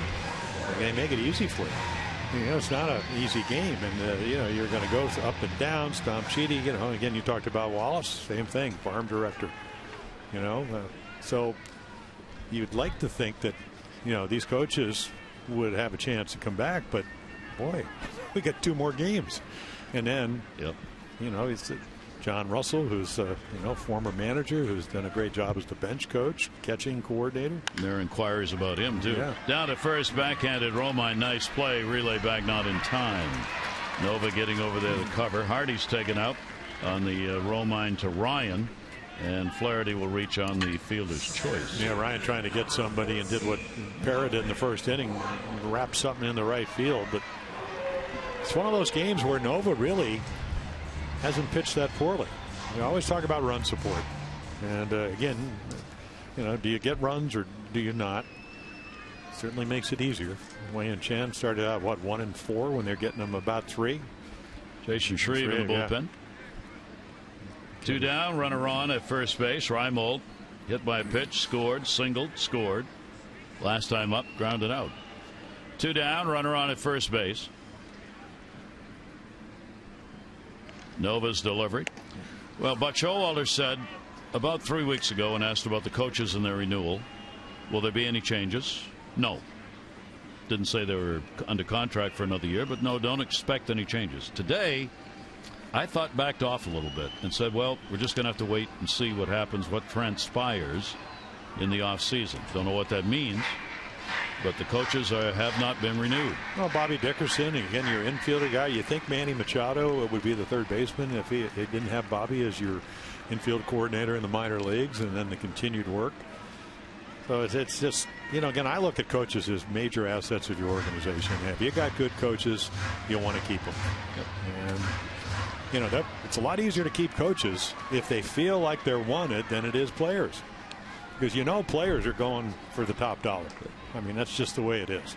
Well, no delivery. You taught me that in 1990 when we were doing ESPN. I did teach you that. And you were saying if a guy if you can go across the street and get more money, go. You go. And then you took your headset off and slammed it down and left. No, you didn't. You just said, then why am I working here? That one caught home plate umpire Marty Foster. Right. Anybody who thinks this game isn't about money, take lesson 101. But we understand that. But with coaches, a lot of times it isn't. That's right. I mean, it's not that you don't want to stay be in the paid. game. Yeah, exactly. And when you have good coaches, other teams look around. It's kind of like when you have good scouts. You're always looking to get better as an organization. And the Orioles are lucky to have good coaches. 1 ball, 1 strike count. Tried to hold up a little bit on that, and 78-mile-an-hour pitch. Well, that's where the change of speed. Sometimes you do get away with a hanger because of what you talked about. He's been 91 to 94 with fastball, curveball, even though it hangs at 78. Certainly hittable, though. Usually those are the balls that get elevated because they're already up. 1 ball, 2 strike count, 2 down. Flaherty on at first base. Nova probably working his last half inning with that pitch count where it is. 6-10 on the year, 4.89 ERA. Orioles have 6-3. He's got a 6-3 mark against the Orioles lifetime. Nice stop as John Ryan Murphy went out and knocked that one down. Yeah, this kid can catch a little bit. Really flexible around the plate. And again, you don't get to catch a lot when you got Brian McCann leading the team in ERAs or in RBIs, and he's up there in home runs. There is Brian. Well, I can't imagine he won't catch the second game with the right-hander Jimenez pitching. Hit hard, base hit on a 2-2. Reimold got around on him. That one had that sweet sound of success coming off the bat. That'll move Flaherty down to second, and the Orioles have 2 on with 2 away, and that will be it for the starter. Ivan Nova will be coming out of the ball game. Could not find that final out here, so he will work the 5 2/3 innings in the ball game. And the Orioles will have a chance to add to their lead when we come back. 2 down, 2 on.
Again, one of those games where they don't get him a lot of run support, so pitches in and out of trouble, gives up the home run to Machado, and will not have a chance to win. Our AT&T call to the bullpen. AT&T, proud partner of the Baltimore Orioles. AT&T, mobilizing your world. Jason Shreve will come on. Struggled giving up runs in 5 of his last 8 games. Overall, you can see good changeup, throws, likes it, and again the fastball. Games that I've seen, Gary, it just seems like he's been all over the place. Again, I don't know if it's the fact that he's pitched as much as he has, because again, he's been out there. You can see now 59 games. The record, the numbers look good, but as of late, not a guy that you can maybe count on as much as you did earlier in the year. And it's all command issues, not stuff wise. Yep, I think that's very fair. See, the 28 out of 41. Inherited runners stranded. The other side of that, that's a lot of runners have scored. Yeah. So runners on at first and second base. Power is up. He has doubled, singled, and flied out. 2 down. Orioles with a 3-0 lead and trying to add to it here in the 6th inning. Parra will take a breaking ball that is going to miss inside. Parra has not faced Shreve before. Scott Coolbaugh with Steve Pearce. You can pretty much be assured discussing hitting. 1-0 count with 2 down. How do I drive in a run? Yep. Yeah. Swing and a miss and a good breaking ball. Well, actually, lefties hit Shreve better at 247. They don't have as many home runs, but the righties only begin because of the changeup, and he's got a good one at 200. Parra against the lefties, with the Orioles hitting only 167. Well, that's when you get around the ball and you try to hit home runs, you get away from your strength, which is stay inside the ball, use the whole field. Already seen him do that one time today. That'll be in the inside corner, so inside outside and a 1-2 count. Yeah, not a great breaking ball. Still remember talking to Paul O'Neill, who when he was with the Yankees, batting champion, 5 straight years, 300. He said the slider that you want to hit early, and that was it, is the one that starts at you, because you're not going to hit the other one, and then when you get to 2 strikes, as we're seeing here, that's when you really scuffle. 1-2 delivery on the way. That one hit into right field. It's going to be a base hit. Perella up, no chance at the plate. Coming around is Flaherty. He'll score. Reimold goes to third. Parra gets the RBI single, and the Orioles have a 4-0 lead. So we talked about Jason Shreve, and he comes in, he gets ahead, he gets to where he wants. And what does Chen do all day long? When he gets 2 strikes, he's made quality pitches. This time, Shreve doesn't. And Parra, check out this slider. Doesn't get it away. So it's pretty much right to the bat head. Romine can't get it. Good jump by Flaherty. He comes in, moving with a good secondary lead with 2 outs, and Orioles get their 4th run. And Parra has a 3-hit ball game. That is the 6th such game he's had this year, and a chance to do more damage. And another good stop on the pitch down in the dirt. Manny Machado. Machado, runners on at first and third. Orioles now with 4 runs on 9 hits in the game. RBI, Machado, ground ball out, and the home run he hit in the 5th inning. He's driven in 2. Nova over there. That run, of course, will be charged to him, and Reimold at third base. Also his responsibility. 2 away. And the throw over. Parra stole the base without the Yankees throwing in the 3rd inning from 2nd to 3rd. So if you forget about him, he'll take off. Yeah, Murphy 8 out of 28. And of course, if you're going to steal against a lefty, you're going on the first move. Machado's 0 for 1 off Shreve, and a swing and a miss on a ball down. That is his, and you saw the numbers, his go-to pitch, the changeup. Against the Orioles this year, 5 games. He's worked 5 1/3 innings, coming in, giving up a run on 4 hits in 5 1/3. Does have a 1-1 record against the Orioles this season. 1 ball, 1 strike count with 2 down. Bottom of the 6th inning. Machado a roller. That's going to be a base hit and an RBI. Nowhere to go. Right down the line. That'll bring home Reimold, and it's a 3 RBI game for Manny Machado. And the youngster picked the right day to be at the ballpark with his hero and his son. Yeah, Manny's gone, wow. We always talked about the bloop and the blast. Well, this is the roller after the blast. And it works the same. Nice little change up. Shreve says, well, I made a pretty good pitch. Nope. Unlucky. Manny. And why wouldn't he be lucky? He's Manny Machado. You do what you do on those hits, you smile. Don't say a word. So Manny's driven in 3, and the Orioles extend their lead now to 5-0. That is the 10th hit they have had in the ball game. RBIs for Manny's 6th game in which he has had 3 RBIs in a ball game. Chris Davis, you see the long ball of Jason Shreve, and the pitch is swung on and missed. Davis has doubled, walked, and struck out in the ball game. Runners on at first and second base, 2 away. Orioles getting 2 2-out RBIs so far here in inning number 6.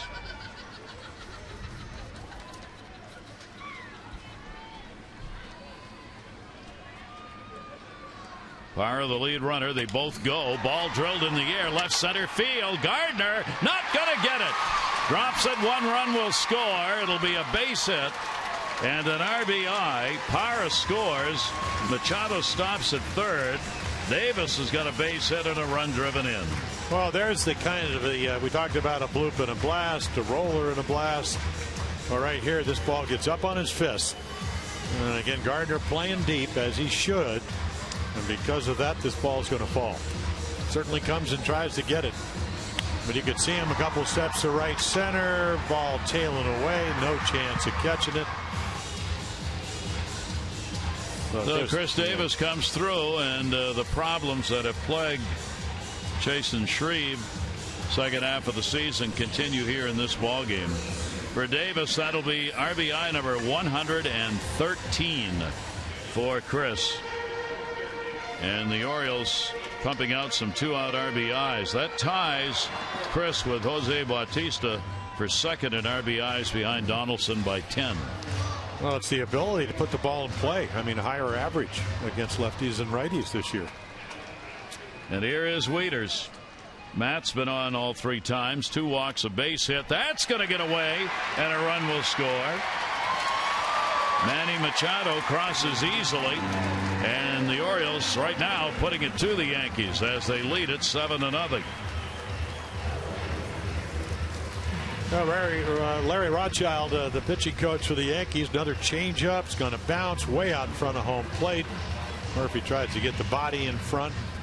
Ball makes a right turn and goes right by him, right off his arm. Couldn't shift to his right.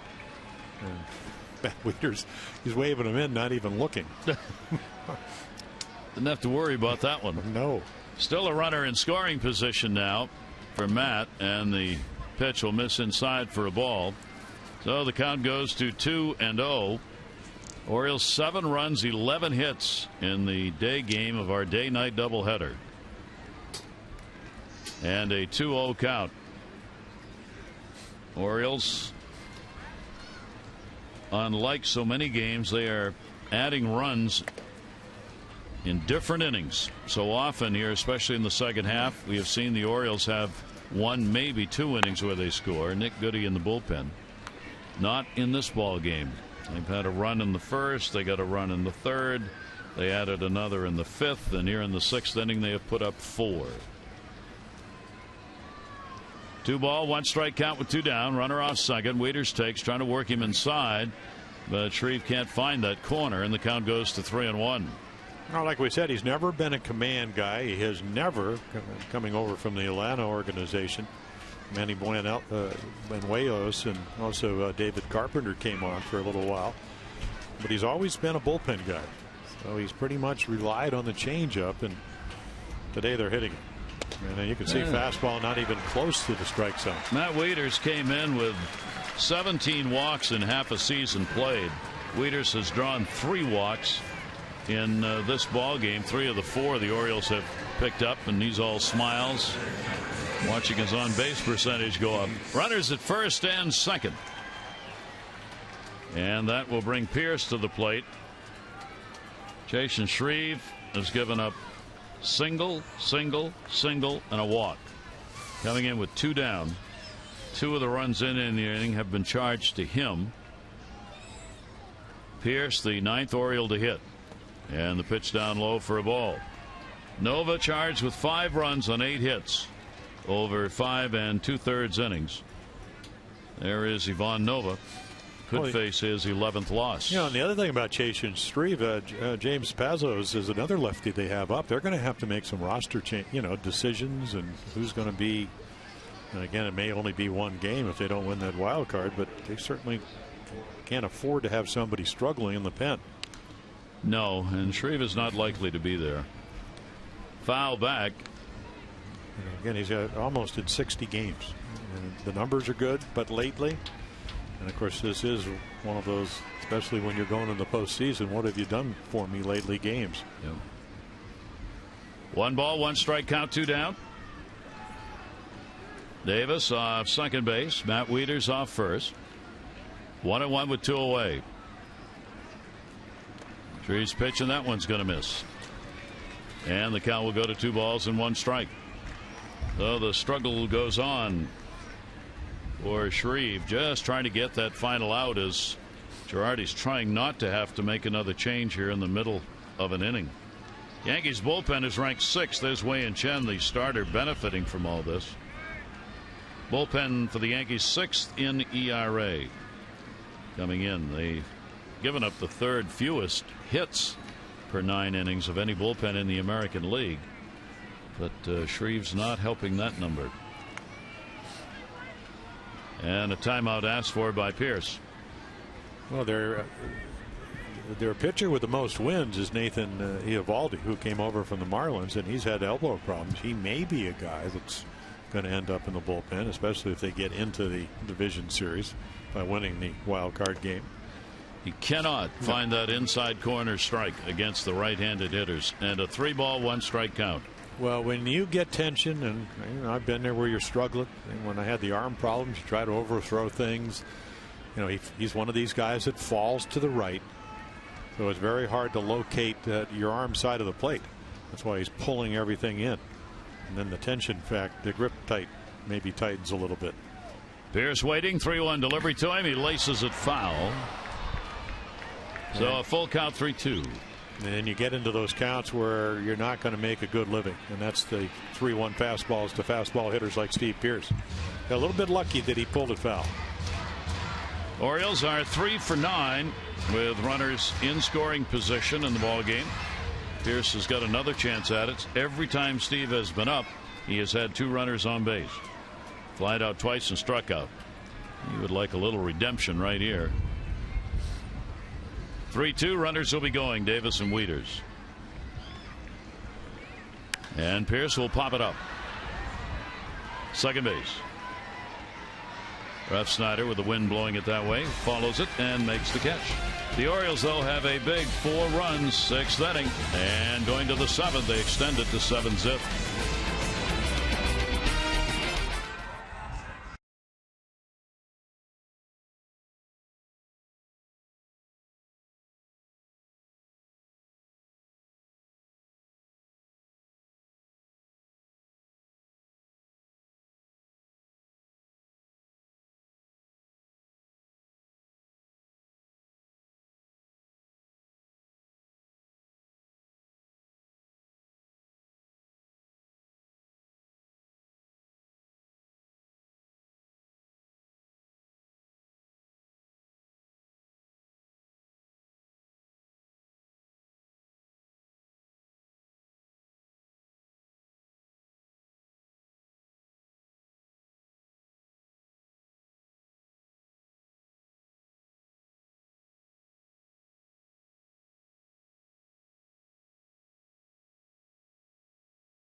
For the Orioles, 7-11-1. For the Yankees, 0-3-0. Wei-Yin Chen throwing a 3-hit shutout. And the Orioles trying to take the day end of this day-night doubleheader. Adam Jones out on the bench. Not expected to play today with that bad back. And the Yankees bat in the 7th. John Ryan Murphy will lead it off. He has struck out and flied out. Murphy, Perella, and Romine. He goes after the first pitch and fouls it back. Chen has given up the triple to Young. That was the second, a leadoff triple, and he got Headley, Murphy, and Perella, and the run didn't score. That's the best chance the Yankees have had.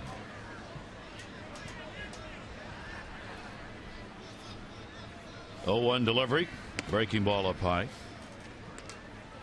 Wei-Yin's had a couple of walks, 3 strikeouts, letting the defense work behind him, pretty much dividing up fly balls, ground balls in the ball game. 0-1 pitch, and that'll be inside. Yeah, he's one of those days, and I think he probably feels a little bit like I did. You need strikeouts when you get a runner at third, unless 2 outs. You need to pop people up, otherwise make your pitches, and he has. He's made some great pitches today when he's gotten into trouble. But here, you still got to be aggressive, because you went on to the bench with a 3-0 lead. Now it's 7-0, but you sat there for a while. And the pitch count at 93. Well, he's probably got another 10, 12, 15 pitches in him. 3-1 popped up, first base. Wieters, Davis, no play. Do you think pitchers should, and I don't know if anybody's ever done this, if you have a long inning like that, does there come a point in minutes or pitches where you might want to go underneath and just toss or throw? I never really thought about that, but I think what you do have to do is make sure those 9 warm-up pitches, or ask your catcher to spend a little bit of time and try to cheat the system a little bit. The other thing I saw, and it was the Yankee game against the Red Sox the other day. They got 6 runs, the Red Sox, off of Pineda. And Porcello came in and gave up 4 in the bottom of the first in New York. And I learned a long time ago, early in my career, that when you pitch on the road, you should stay in the bullpen in case you have a long inning, because you can take those extra tosses. And as it turned out, the Red Sox ended up winning. That was the 3rd game of 4, but 6-0 went to 6-4. 3-2 delivery, again foul back. So it does make a whole lot of difference. And I've kind of watched for that this year, not intently, but I have not seen a pitcher do that. No. Stay, if you got that half inning, stay in the bullpen. Well, you should. It just makes sense. Yeah. I mean, you got to run a little bit, but if you can't make it from the bullpen to the mound, you're not going to have a good start anyway, right? 3-2 delivery. Murphy, 3rd time, fouls it back on the 8th pitch of the at bat. Well, in the old days, you used to always have either have a golf cart or you have a car, like in Yankee Stadium. I think just have Toyota or something like that, or Chevrolet, and they'd actually bring you in, open up the gate. And why'd they stop that? I don't know. Why don't they do what you say when we have the replays? Have brought to you by so and so. You can't do everything, apparently. You're right. 3-2, and that's the ever dangerous leadoff walk. It is the 3rd walk surrendered by Chen. This copyrighted telecast presented by authority of the Orioles may not be reproduced or retransmitted in any form, and the accounts and descriptions of this game may not be disseminated without the express written consent of the Orioles. Oh, yes. Sugar and warmth. They go together. Like I'll grow into those sweatshirts. Yes. Dug the old all-weather jacket out of the closet for today. Yeah, the great thing about this raincoat I have on, other than it's a Joseph A. Banks, is there are gloves in the pocket. Must have been in April. 0-1 delivery on the way. That's down low. And Chen, that tank may be getting close to E, because he's not nearly as effective in finding his pitches here. And as a result, the Orioles bullpen, after the 100 pitch was thrown, will have Brad Brock getting ready. Yeah, BB will get up and throw some BBs. Perella with a 1-ball-1-strike count. Reached for one on the off speed, off his front foot. 1-2. Well, we saw him early in the year, and he's coming off a year where last year for the Yankees he actually played very, real well. High ball hitter, good bat speed. You could see him get out on that front foot, but the angle of the bat was a good one. First game he's played in the last 14. Another one. Wayne said, you went once, let me try again. Didn't go after that one, though. 2-ball-2-strike count. 3rd time with the Yankees this season for Perella. Had some rehab assignments he had to go on. 7-day concussion. That one ripped off the glove of Manny Machado. It'll be slowed down. Pierce will get it. And there are runners on at first and second. Murphy going down to second base, and Peralta with a hit. Yeah, a lot of times, you have trouble finding it, but last year, and you could see, he really smokes this ball. And against one of those backspin balls, so it has a little bit of a backspin, it's going to actually go away from the glove. But, and again, I know it's only AAA, but, 21 doubles, 11 triples, 10 home runs, could steal some bases, only 25. And you've talked about, again, it's been an outstanding game, in and out of trouble early, 0 for 6, the first, 4 innings, runners in scoring position. So the Oriole fans know this may be the last time they see Chen in an Oriole uniform.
Standing afternoon. Orioles do their part to get him 7 runs.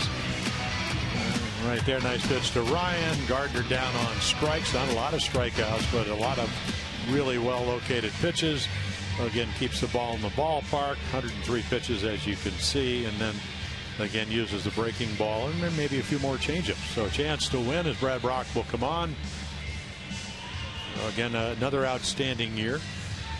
You could see over the leg. Of course, it's Toronto. He gave up 4 runs in his last 2 games against the Blue Jays. Of course, they hit everybody, but a lot of intense innings. But he's really had an outstanding year. And of course, when Tommy Hunter went over to the Cubs, he's probably kind of moved up the rung a little bit as far as quality innings. Greg Bird is going to come on and pinch hit for Romine. Bird will get the left-handed bat in against Brad Brock. Runners on at first and second base. Nobody out. Bird will take the pitch outside for a ball. He has had in 43 games a .255 batting average, 11 home runs, and 30 RBIs. Yeah, big time power. 1-0 count. Brock's pitch to him will miss inside. Yeah, the one thing about Brad, when he gets a little bit tired, he spins, and right there, that was probably a strike, except that Matt Wieters' target was on the outside corner. Ball ran all the way across the plate, and even though Marty Foster's pretty much centered at that inside corner. So, and away. Well, the last thing you want to do is come in and not be able to throw strikes. So Bird trying to get a walk to load the bases, and Buck Showalter, you can fill in blanks. Not hard. 3-0 count, and taking it's in there for a strike. This is Bird's first at bat as a pinch hitter. He has drawn 18 walks, struck out 50 times.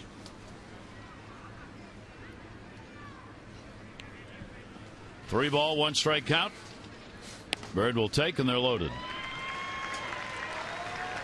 So a walk, a single, and a walk. Have loaded him up here in the 7th inning for the Yankees. Yeah, he's going to call Dom Chidi, and Gregorius, their starting shortstop, who did not start today, will come on to hit for Ryan, who did start at short, batting 9th. So the Yankees trying to make a move here late and have a big rally. D.D. Gregorius with the bases loaded and nobody out. It's a nice little average there at 346. Another guy that Jeff Pentland, who came on as a hitting instructor, had to kind of work with him, and he's certainly, as the season progressed, done a much better job. Gregorius will take it inside. For Brad Brock against the Yankees this year, nothing against him in the previous 4 innings worked in 3 games. He has a walk and 4 strikeouts, no hits, no runs in those games, and in fact had a win against the Yankees. 1-0 delivery, but right now he can't find the strikes. 2-0, and that'll bring Dave Wallace out on a hop. Well, he's going to come out and just calm him down. And, a lot of times when you get a little bit tired, and in the sense that you pitch more, you can see right there 6 out of the 7. You start using your body, you lose your rhythm. You'd like to stay over the pitching rubber a little as long as you can and get your arm out in front. When the body gets out in front, it's hard to get the rhythm that you really want to get. And sometimes you just have to, especially with a 7-run lead, trust your stuff. And that means they throw a ball to the middle of the plate, probably not going to go there because you're trying to make good pitches and they're not going there. I know it's one of those old adages, but his stuff is good enough. It's not that you want to pitch in the middle of the plate, but you got to find your release point. And he does find a strike, 2-1. And that ball's probably about 3 inches outside, and the Orioles get a break there from Marty Foster behind the plate. Yankees have them loaded, nobody out, 7th inning, trailing by a score of 7-0. They have only 4 hits in the ball game. Brock's delivery to him, and a swing and a miss. Gregorius going after one that again was out of the strike zone. Yeah, so the 2-0 pitch is a ball, but he calls it a strike, and then he makes a good pitch. This ball's a ball, but again, the change of speed and the fact that I think Gregorius knows it's a pretty big strike zone. He chases. Gregorius 1 for 3 as a pinch hitter this year. 2-2 delivery to him. Gregorius will go down swinging. Good comeback by Brock. And all it took was one maybe favorable call, and you got back into your rhythm. Good changeup. Not exactly located as well as the 2-strike one, but it certainly gets the job done because it's underneath the strike zone. And one down. Givens up in the bullpen. Michael Givens. With one away, they remain loaded. Gardner, a base hit. He is 1 for 3 in the ball game. Yankees have not been able to come up with the big hits and the chances they've had. They're 0 for 7 in the ball game. And the pitch will be taken on the outside corner for a strike. So the little chat with Dave Wallace has resulted in strikes being thrown by Brad Brock. Murphy, Varela, Bird, the base runners. 0-1 pitch on the way and a check swing on an inside corner strike. Well, see, that's the great thing about pitching coaches, hitting instructors. When you're going well, they don't say anything. They just sit there, let you do what you're doing. But when you're struggling, maybe a little suggestion. Maybe then the lefty McFarland, who came in, pitched very well Thursday. Michael Givens, the right-hander. Otherwise, hey, just do what you're doing. 0-2 count. And Gardner asks for the step out here.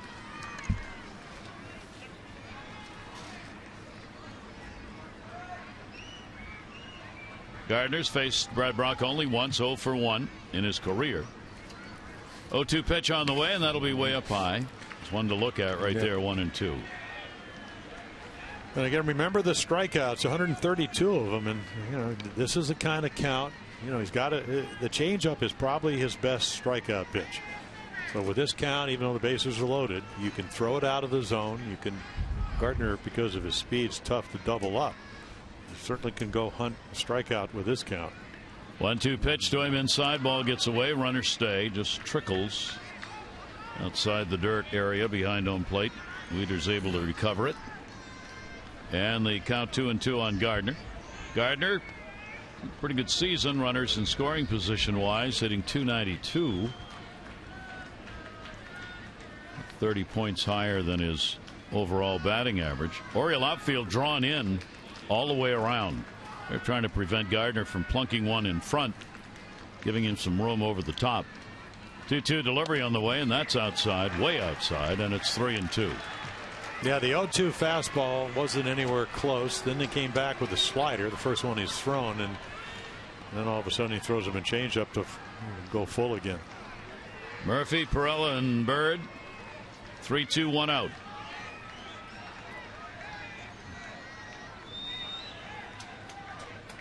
Brock's delivery to Gardner, and he'll go to first. Played Davis. There's one. No way to cover at first, and Gardner will get an RBI in the fielder's choice. Yankees get on the board, and it's 7-1. Yeah, I think that Brad Brock so concentrates on throwing the strikes, doesn't get a good jump to first. Now, I don't know if you can beat. You can see right there, he's just kind of waiting, and now it's too late. Now he's going to think, I need to get over there, but Gardner's going to beat him to the bag, so no chance of a double play. The walk does score, and they get on the board. Orioles, though, get the second out.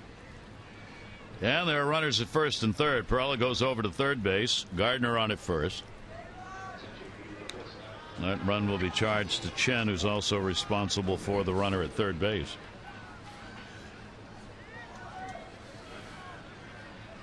Refsnyder coming up with 2 away. 3 ground ball outs for him. Refsnyder will take it outside for a ball. So Brad Brock, chance to end the inning here, and only 1 run score. We'll take that with the Orioles having the 7-1 lead in the ball game. And that will catch the inside corner for a strike. Yeah, he makes a face. That ball was, again, probably a ball, but gets called a strike. Wei-Yin Chen looking for victory number 11. His final start of the year for the Orioles. Pretty good chance to get it. Refsnyder up the middle. That's going to go through. It'll be a base hit. Perella will score. Stopping at second base is Gardner. So Refsnyder gets the RBI, and it's a 7-2 game. Yeah, if you're a young player and you're getting a chance to play as you head towards the postseason, here comes Buck Showalter again. He was only 2 for 9 against right-handers. Now he's 3 for 10. I don't think Joe Girardi won't put that down in the little notebook. Brad Brog just slams down the rosin bag, not happy with his performance. So the 2 runs here will be charged to Chen rather, and Broccoli is responsible for the 2-on.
Brock, yeah, well, I've been there. Try to keep my hat on in those situations so you don't lose hair. Came in, couldn't throw strikes, couldn't throw the quality strikes we're used to. Now Michael Gibbons will come in, who's pitched extremely well. Only 2 of the 11 inherited runners, and of course that's what you're looking for. The Orioles with a 7-2 lead, looking for outs. They need 7 of them before the the Yankees get 7 runs. Low ERA, a lot of strikeouts. Look at that, 36 and 20+ innings, and then again ground ball pitcher, 41%, and fly balls. But again, when they put it in play, it usually goes in the air. Now the Orioles don't want this to go any further, obviously, and the danger here is the power of Alex Rodriguez. He is 0 for 3 in the ball game. Runners on at first and second base. There are 2 down. Gibbons trying to find the 3rd out. 0-1 delivery on the way, and that's going to be a strike on the outside corner. So Gibbons comes in throwing some strikes here and gets ahead of him. Well, we've learned, and Dom Chidi, the bullpen pitching coach, okay, when you come in, it's got to be full tilt here, and that's what you learn at this level, especially with guys like Alex Rodriguez at the plate. 0-2 pitch on the way. A-Rod off the fist, foul. Yeah, didn't get it. He asked for time, didn't get it, and then the emergency had cost him a bat. I mean, he's really about to walk out, and he realizes, no, they didn't call time. He's talking about it with Marty Foster, the home plate umpire. He'd be talking more if that had been strike 3.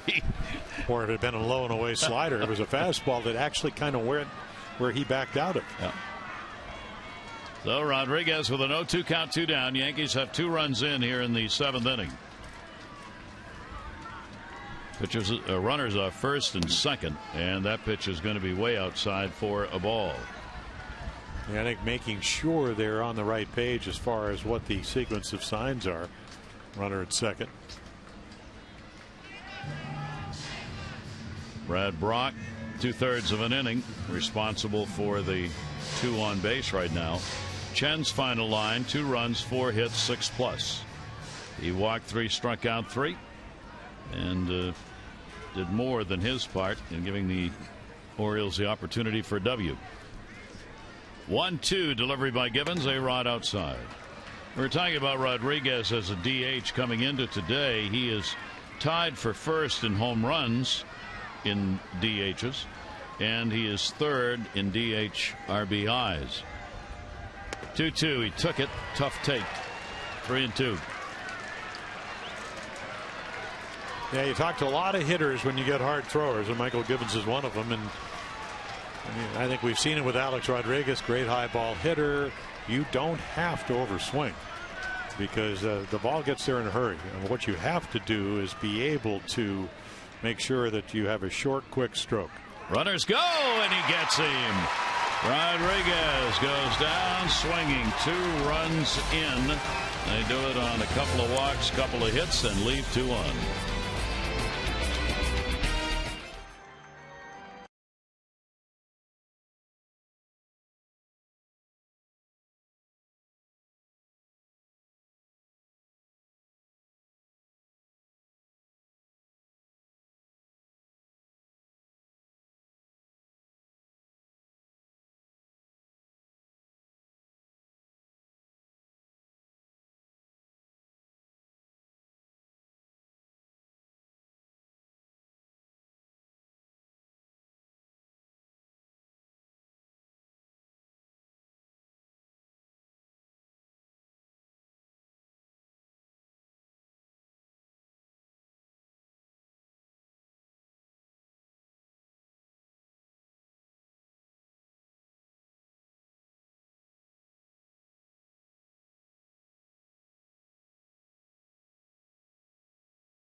On Masson, brought to you by the Maryland Fire Chiefs and Maryland State Firemen's Associations.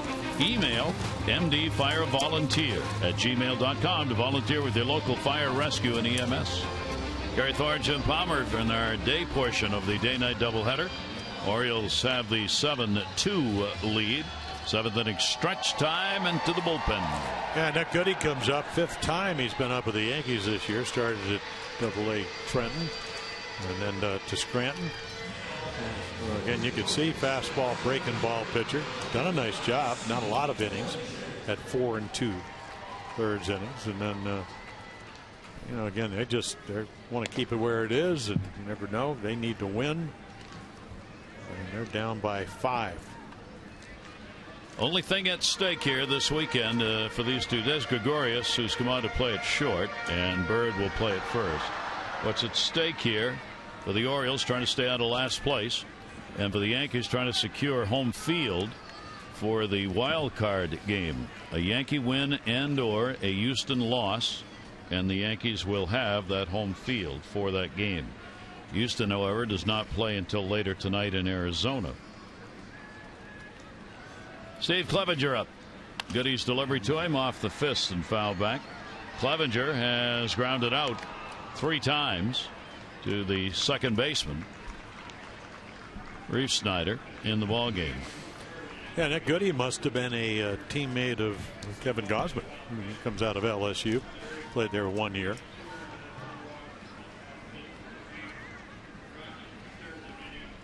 Won the count. 4th pro season for Goody, and the pitch is there for a strike on the outside corner. Wearing the interior linesman's number. As for the Yankees, there aren't many left. Yeah, well, they're all out in the monument. Yeah, exactly. If you want a good number, they're all retired. A plaque. 0-2 delivery on the way. Pop up, third base side. Murphy, be no play. Clevenger with an 0-2 count. Clevenger, Hardy, Flaherty, due up for the Orioles, batting here in the 7th inning. 7 o'clock tonight, game 2 of the day-night doubleheader. Scheduled starters, it'll be Ubaldo Jimenez, his final start of the year for the Orioles. Luis Severino will make the start for the Yankees if they lose this game 1, which it looks like they will. 0-2 count. So time to get to the ballpark for the ball game at 7. This ball is a base hit into right field. He got one up and he got it. Yeah. Talk about getting on a hanging curveball. That's what it was. And I mean, he's all over it. Tonight, the first 20,000 fans 15 and over will get to see this replay of a hit on the board, and they will get the Orioles knit bomber hat tonight. He bombed that hook. He did. Bombed it into right. Good segue. Like to have bombed it onto the flag cord, but that'll work. Trying to join the party. Hit number 12 for the Orioles. Hardy with a base hit. He is 1 for 3 in the ball game. We may need our knit bomber hats tonight for the game. There they are right there. Yeah, Junior Lake. Told you a number of the players wearing them.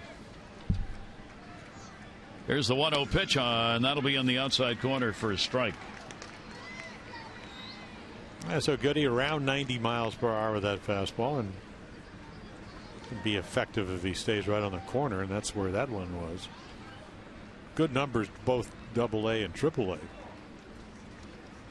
1-1. And that'll be low. Again, Murphy with a nice pick to hold it.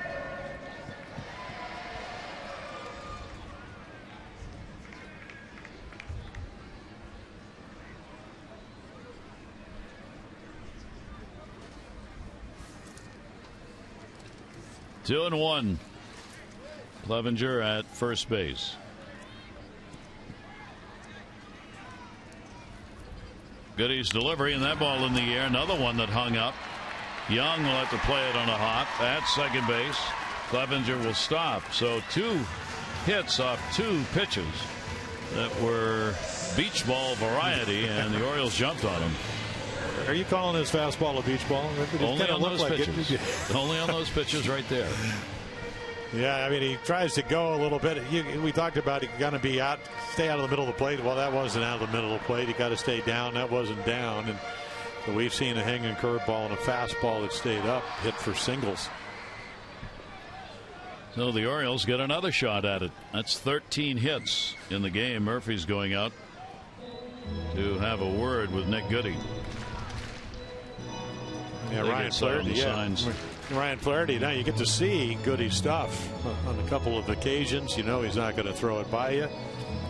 What we do need to see, I mean, when Ryan's a better hitter when he does use left field. And Nova got him to chase down and away, soft stuff, change ups and sinkers. Got him in the pull mode. Here's Ryan Flaherty, and the pitch up high for a ball. It's a ball game that has really been loaded with chances. The Orioles now are 3 for 10 with runners in scoring position, as are the Yankees. And left on base in the game so far, 8 by the Orioles and 7 by the Yankees. That ball's a chopper. Murphy will pick it up and get the out. However, the runners do move up in a productive at bat. Yeah, good pitch by Goody. He said no hook, no fastball, I'll throw a changeup. And I'm sure Ryan Flaherty said, why did I swing at a pitch I didn't even know he had? But he did. But he does move the runners over. That's the good news. And now they're going to bring their infield in. Reimold coming up. He's had a very solid day. 2 base hits, hit by a pitch. All 3 times on he has scored. The other time he grounded out to third base. So the infield is drawn in with 1 away. Clevenger, the lead runner. Hardy on at second base. And the breaking ball sweeps across the outside corner for a strike. Fly ball. What can I hit in the air? If I get a base hit, get a double, it's a bonus. Goody's thinking, pop him up, get a ground ball. And Nolan Reimold, work on it since spring training. Man on third, less than 2 outs. Swing and a miss on another breaking ball away. Nolan has hit over 260 against the Yankees this year. He has 4 RBIs against New York, starting in center today. And the 0-2 count on him from Goody.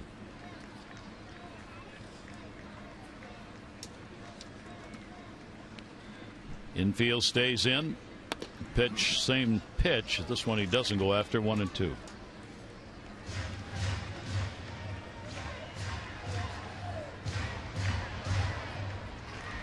Nolan making his 7th start in center field today. 30 starts in left, 3 in right, 4 as a DH. And that is going to be outside. Well, you kind of know what the scouting report apparently is. Breaking ball, breaking ball, breaking ball, breaking ball.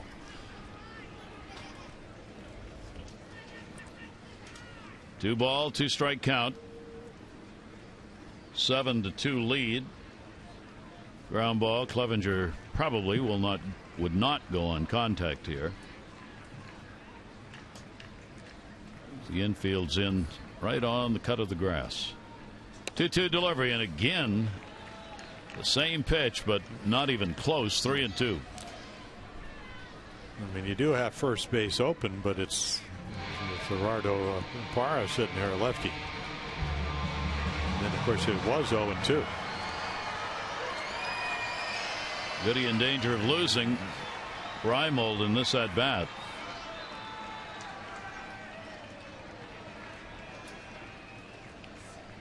Three-two delivery on the way. Nolan will take it. That was not the way Goody wanted that to end, and the bases are loaded.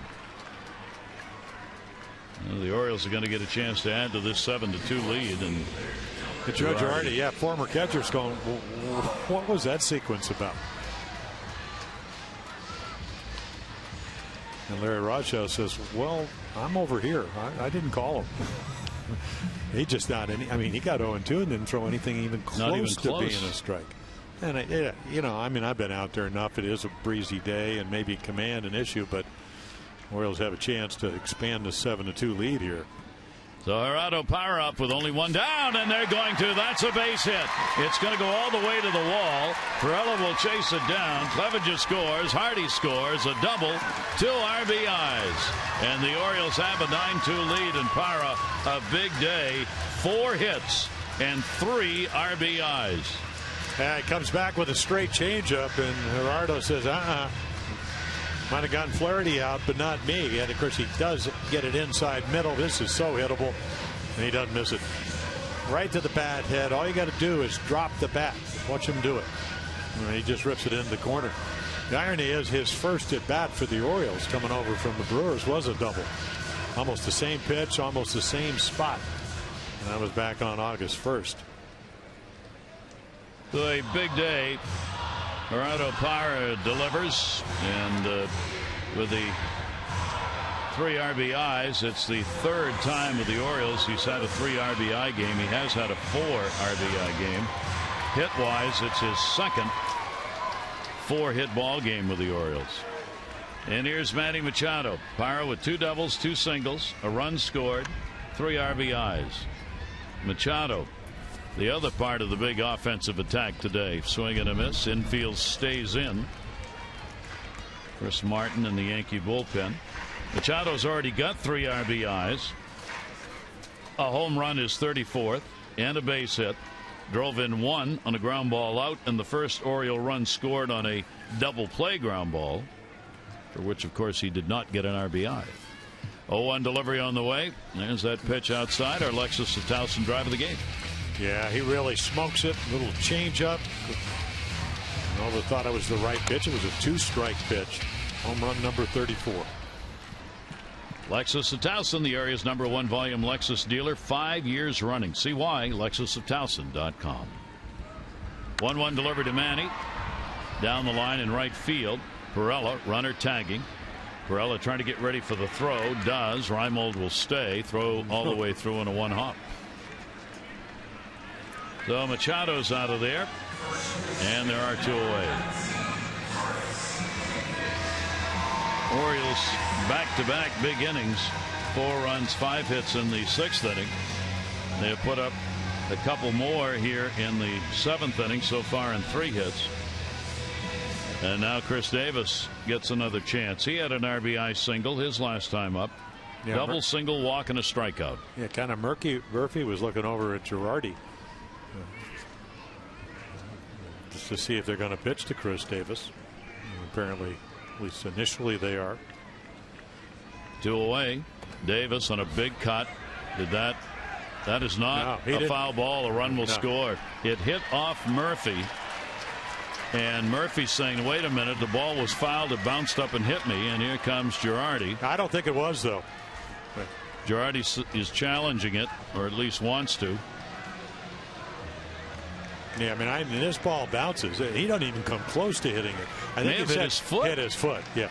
And Chris says, you know what, I can use an RBI. And it might have hit his foot. Yeah.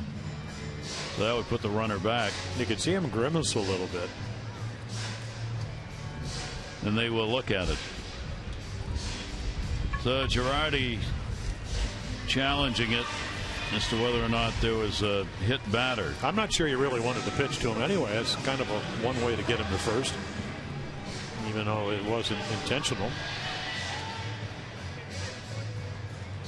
So here in the bottom of the 7th inning, we'll check and see whether Goody actually hit him. Well, there's the breaking ball. I don't know. You know, it's very close. Obviously, it's right in line with that back toe. But from that viewpoint, I don't know if it just hit in front of his foot. See, the umpires are talking about, can they really challenge this? And you're going to ask exactly what is it that you are challenging, I think is what he's asking. And they've not gone to New York with this, and Sam Holbrook being asked about this as well. Marty Foster, the home plate umpire. Mark Wagner, second base umpire, crew chief, move in. Now they'll go. So for the moment at least, we think the challenge is, was he hit by a pitch? That is something a manager can challenge. Well, he missed the ball by about 6 inches, so that's the only thing they could be challenging.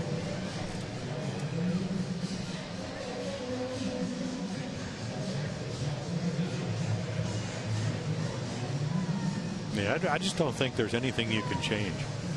It's not that it didn't hit him.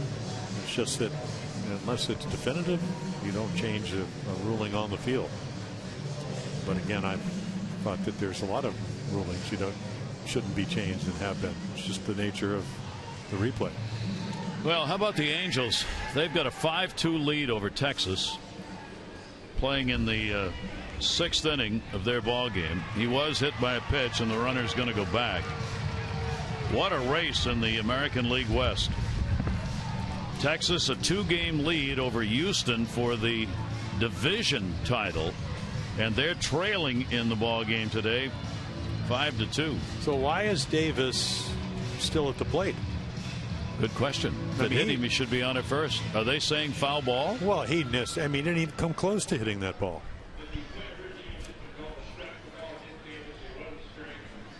Oh, they're saying hitting was a swinging strike. Swinging strike. Okay, so there you that's go. why. Ball's dead. So the runners go back, and the count's 0-1. Second and third, 2 out. Davis will take the pitch down low for a ball. So the challenge is successful, and for the moment at least, puts Reimo back at third base. He's not really at third base. He's halfway to home because they've got the shift on. And a big cut, and a 1-ball, 2-strike count on Davis.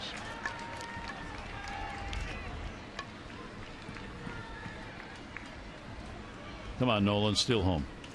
Well, he certainly. I mean, Nick Goody's a relief pitcher, so he's going to pitch from the stretch anyway, and a lot of them do it even when nobody's on. So he's in the stretch position, but you can get as pretty big a lead as you want. Yeah, all but step on the plate. Here's the 1-2 delivery. Davis in the air. Playable. Center. And Gardner will put it away. So the challenge saves them a run. The Orioles, though, will add 2 more here in the 7th. Orioles now lead the Yankees 9-2.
Believe it or not, it was this state game 2 of the American League Division Series when Delman Young picked up the 2 RBI double and the Orioles on their way.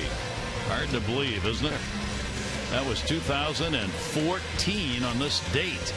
And now, of course, with the postseason pushback, we're finishing up regular season. Also in this state, Mike Hampton won the final regular season game ever played at the Astrodome. And the Yankees, Indians, Reds, Braves win the first games ever played in division playoffs, including the wild card back in 1995. We will get a pinch hitter here as Dustin Ackley will stand in. Ackley now 0-1, and the pitch away for a ball. David Lowe defensively on for Reimold in center. Yeah, and Ackley's done a pretty nice job for the Yankees. He'll go to second. Scoop to Flaherty. And nice little play there. Scurrying to his right and staying down. Well, Ryan Flaherty can do a lot of things to help you winning, but the outfield, first base, shortstop, third, second. I never even knew what Ackley looked like because he had the beard. And, yep. You know, when you come over to the Yankees, you can't have the beard rule, but when he was with the Mariners, different looking guy. Yeah, it really is. Here's Chase Headley. Headley's had a walk, 0 for 2, popped out and flied out. Orioles have the 9-2 lead, 8th inning. Givens working after getting the final out in the 7th. Brad Brock, 2/3 of an inning, had a walk, a strikeout, and a hit. Wei-Yin Chen, pitcher of record after his 11th win. Left field, Pierce. 2 down. And we hope you'll stay tuned to Mass in Game 2 of the split doubleheader. Ubaldo Jimenez on the mound against Luis Severino. Our coverage on Masson begins at 6:30 tonight with those extra presented by Southwest, followed by our game coverage at 7. All the access you need right here on Masson. Givens with 2 away. Murphy has drawn a walk and scored. Struck out, flied out. John Ryan Murphy with 2 down in the 8th inning. And he will take the pitch, bent away, and the pitch bent in. 0-1. Well, how good has Michael Gibbons been right out of Double-A? Look at the movement on that pitch. Didn't have room for him at Triple-A because that Oliver Drake, who got the minor league pitcher along the award along with Michael, was at Double-A. And then he comes to the big leagues and he really hasn't missed a beat. 0-2 pitch on the way, and that'll be foul back. You have to like the aggressive nature of his style on the mound. I mean, he really does come at you. You want to see that, especially with these guys coming out of the bullpen. You know, he's the second over the last, 3-4 years of, again, former everyday players, because he was a middle infielder, very much like Pedro Strop. Better mechanics than Strop. Similar stuff. Strop loved his slider. Well, Givens loves his slider, but fastball command a lot better because the windup's better, more consistent. As an 0-2 count. With 2 down, pitch will be outside. He has piled up the strikeouts. He became the first Oriole reliever ever since the ball club came here in '54 to have 11 multi-strikeout games in his first 19 appearances on the mound. 1-2 pitch. That one's way outside. 2 ball, 2 strike count. 2 down, 2-2. Orioles trying to make life miserable for the Yankees and keep that home field advantage of the wild card just out of their reach. 2-2 pitch, and there's another one. Boy, he just backed off, and it came in and gets the strike zone. Givens has retired all 4 batters. Couple of strikeouts. We go to the bottom of the 8th.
A 9-2 lead going to the bottom half of the 8th inning. The Yankees will go to the bullpen for the 3rd time. Yeah, Chris Martin comes on. You can see he loves the fastball. Why not? 85% of them. Breaking ball at 15. So again, always look at it again. You get to Betances, you get to Miller, you even get to Adam Warren. Pretty again, not a lot of appearances, up and down 3 times. Be the 24th game. But good arm, good fastball. Maybe not as good as Mitchell's arm. Brian Mitchell throws 97 out of their bullpen. He'll come on for Nick Goody. Goody worked an inning, gave up 2 runs, 3 hits, and a walk. Jason Shreve, a third of an inning, 2 runs, 3 hits. And Nova, 5 runs, 8 hits over 5 2/3. So the Orioles have struck against all 3 of the Yankee pitchers. Matt Wieters, a base hit, 3 walks actually in the ball game. Shift on against him, and he will take the pitch under the arms for a ball. Martin 0-1, couple of saves in outings with Scranton during a rehab. Oliver Drake up for the Orioles. Last pitched against Boston on the 29th. Worked a scoreless inning. 1-0 pitch on the way, and Martin will get it in there for a strike. Pierce, Clevenger are due up as the Orioles try and put this ball game away. That tall kid at 6'8". Again, not overpowering, but there's the hook. So there's the breaking ball, big one. So Martin, 2 ball, 1 strike count. Matt Wieters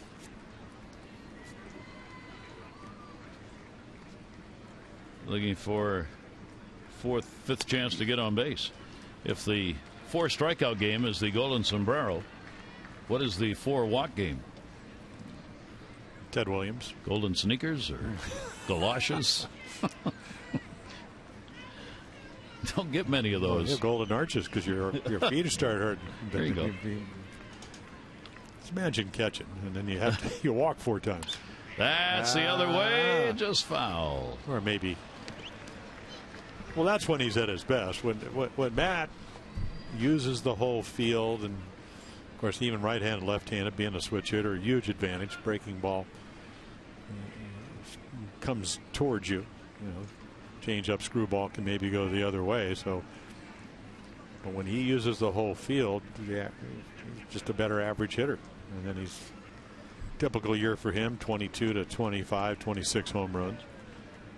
3-2 delivery on the way, and son of a gun. The Golden Eye Award goes to Matt Wieters. He has a 4-walk game, 5 times up and 5 times on. The Walter Stark Award, ahead of Wilmer Eye Institute here at Hopkins. That'd be a new award for Walter. There you go. There you go. Eyeballed his way on 4 times. Matt's got to be smiling down there. 4-walk game. You just don't think about it, but you just don't see that. Well, you called it early. You just, Ivan Nova really didn't pitch that poorly, but good numbers against him, and he pitched around him the first couple of times. Finally pitched to him. He had a single to left. He goes, that was stupid. Not what I wanted to do. And so I'll walk him. So the Orioles have drawn 6 walks in the game. Each pitcher has given up at least 1. And Matt Wieters, he got 2 of his off Nova to start the ball game. Now he's got 4, and he's on at first base, leadoff batter here in the 8th inning. Steve Pearce. Every time up, somebody's been on. Pitch will be taken away, and that will send Murphy out to talk to Martin. 2 fly balls, a pop out, and a strikeout. And a long day for Girardi and the Yankees. Texas has come back to tie the Angels 5-5. 6th inning of their game. Orioles, after a .500 record, if they can sweep the table here in the final weekend. 2-0 delivery on the way, and that will be a strike. 2-ball, 1-strike count for Martin. Martin out of Arlington, Texas. 29 years old. Working in his 5th professional season. Games in with Colorado at the major league level last year. Towards the seats and a souvenir. 29,227 the announced attendance. 29,227 for game 1 of this day night.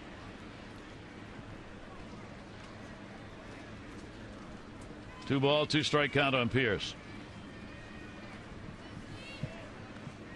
Victory in this game would also even up the Orioles record against the East. They are 36-37 within the division. Yankees are 3 over .500 in the division.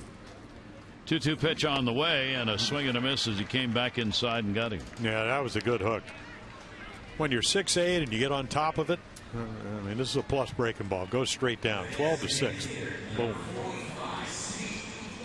I remember when I was in A-ball, they used to say the good curveball comes across the table and drops off the edge of the table, right off the table, and that was one of those hooks. Steve Clevenger, DH for the Orioles. 3 ground ball outs, a base hit, and a run scored. He kicked off that 2-run, 3-hit 7th inning with his leadoff single. Runner on at first, Wieters. Pitch grounded that way. 5 hopper. They'll get the force out at second. That'll be it.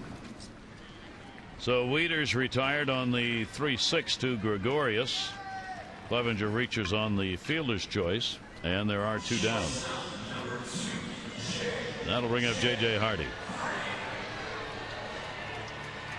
2 for 4, 2 singles, and a run scored.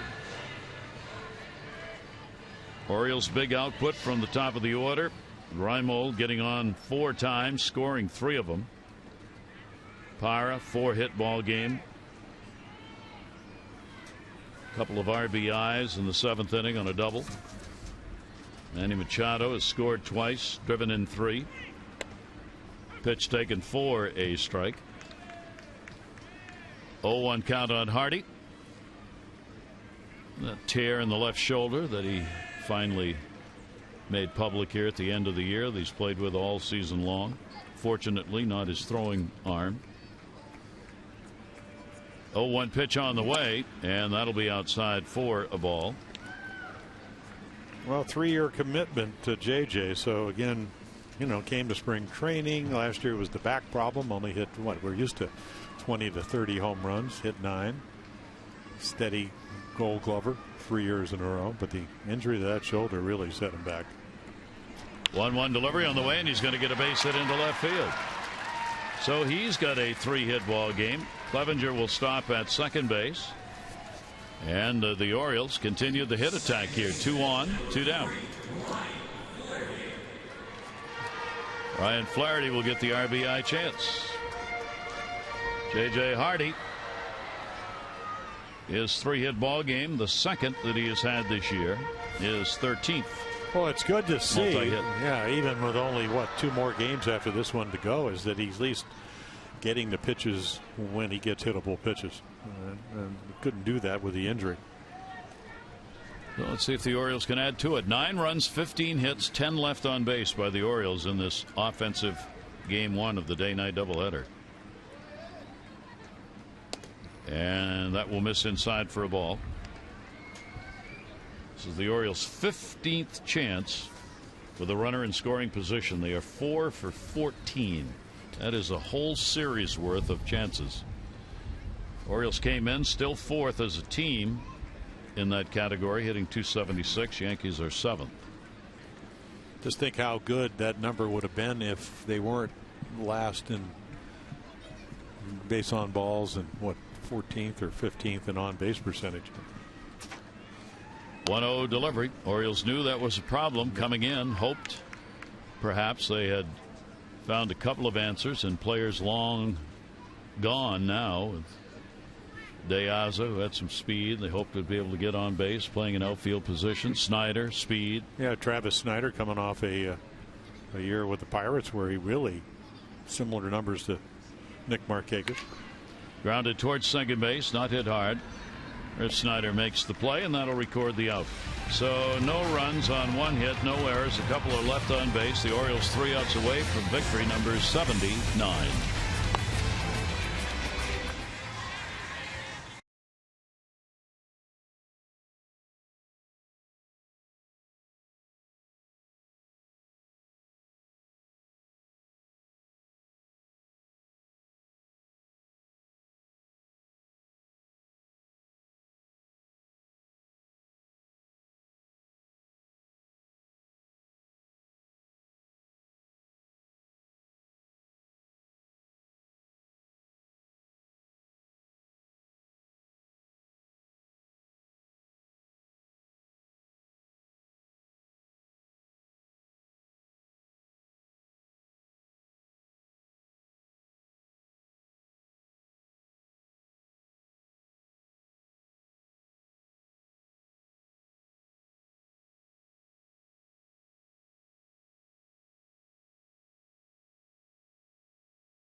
Orioles baseball on Masson, brought to you by Southwest Airlines. Book your low fare now at southwest.com. And by PNC for the get cheaper in you. Gary Thorne and Jim Palmer here at Camden Yards. Second game will be at 7 o'clock tonight. The Orioles trying to wrap up the first one as we go to the 9th inning. Yeah, so Oliver Drake comes on. Look at the changeup. That's a splitter. He loves it. Why not? Drops precipitously. Fastball, 90, 91 miles per hour. And again, up and down this season. I mean, marvelous year down at AAA Norfolk, where he was 23 out of 23. And how about pitching 44 innings and giving up 4 runs? So here at the big leagues level, to me, it's all about fastball command. If that gets better, again, the splitter, he can throw at any count. Gives him a strikeout ground ball pitch. But again, one of those unorthodox windups, and when it gets a little bit out of kilter, the command suffers. So Drake needs 3 outs to get the Orioles the W. 9-2 lead. Orioles 9 runs on 15 hits in this ball game. Rico Noel is the pinch hitter for the Yankees. Yeah, the speedster. For Perella, who had a base hit and a run scored. So the Yankees will have to go to Severino, Luis Severino, whom they hoped they might not need in the second half of the doubleheader. Would be able to rest him as a long man for the wild card game, but they lose this. They have not clinched the home field advantage for the wild card, so he will pitch in game number 2. 2 ball, 1 strike count. Noel leading off here in the 9th inning. Bird, then Gregorius are due up for the Yankees. And he will foul that one out of play.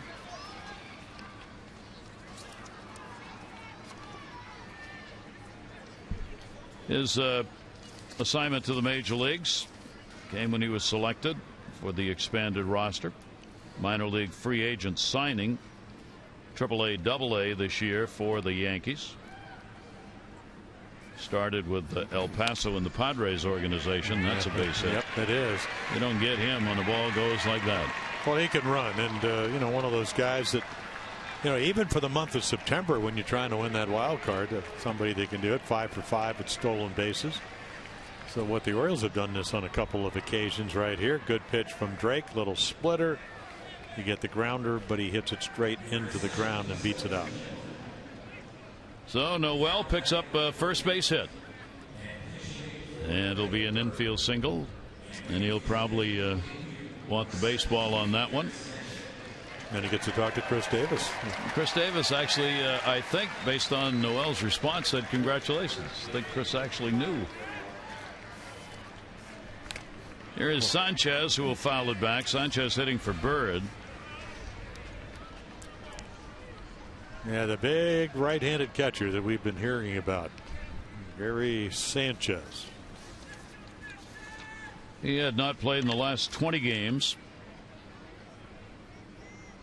Oh. Right off Matt Wieters. He was called up on the 12th of this month for his major league debut. 0-1 delivery by Drake, and a swing and a miss. They had a pretty nice year. I mean, he's always been one of these guys they thought was going to be able to come up and hit. So 262 with 12 home runs at AA, goes to AAA, hits almost 300 with another 6 home runs and 26 RBIs. So 18 home runs on the year. 0-2 the count to him. Sanchez will take a breaking ball from Drake that will miss inside. 1 ball, 2 strike count. 6 hits for the Yankees on that infield hit. Sanchez is only 22 years old. He will not turn 23 until December, out of the Dominican Republic. This is, though, his 6th professional season. Towering pop-up. Wow.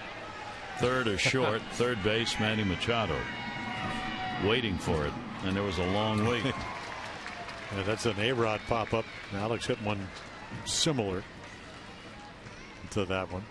So there is the first out of the 9th inning. Runner remains at first base, and Didi Gregorius. Gregorius came on as a pinch hitter in the 7th inning. He would strike out, which proved to be which was a big out at the moment. Yankees were threatening with a rally in that 7th inning. Brad Brock was struggling a bit and came on and came back on him. That ball's going to get away to the backstop. Down to second base goes Noel. Wild pitch.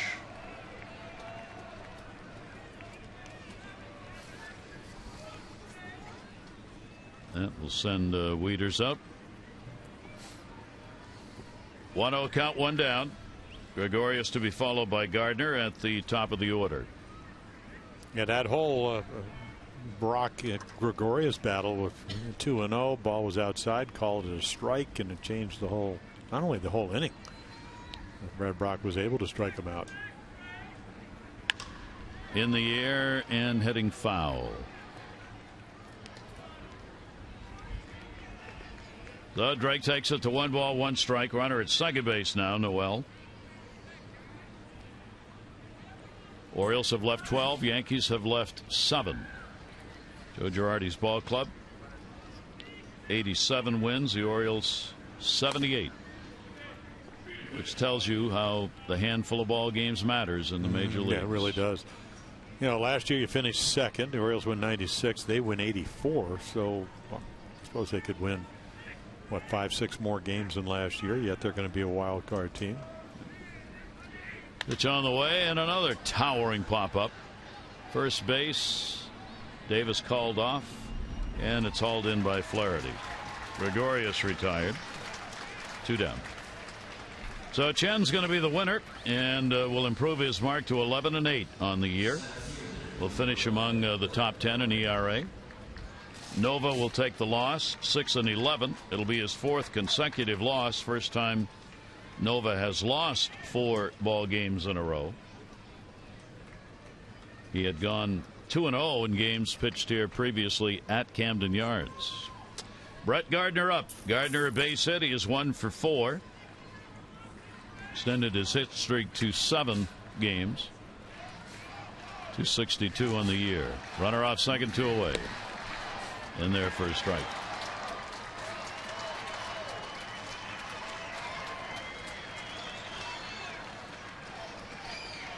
Great job by the Oriole pitchers today. Chen, the 2 runs, 4 hits. Held it tight till the Orioles were able to get the big innings going, which they did in the 6th and 7th. 0-1 pitch to him, breaking ball. Boy, did that tie him up.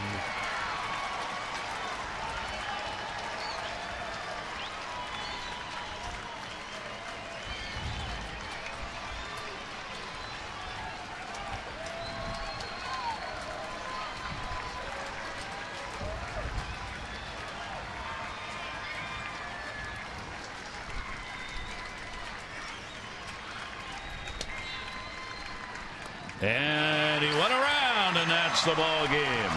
So Drake comes on here in the 9th inning. No runs, 1 hit, no errors, 1 left. He picks up the strikeout, and the Orioles come away with a victory in game 1 of our day-night doubleheader, and an impressive one, a 9-2 final against the Yankees. There's your final line. We'll wrap it up in a minute.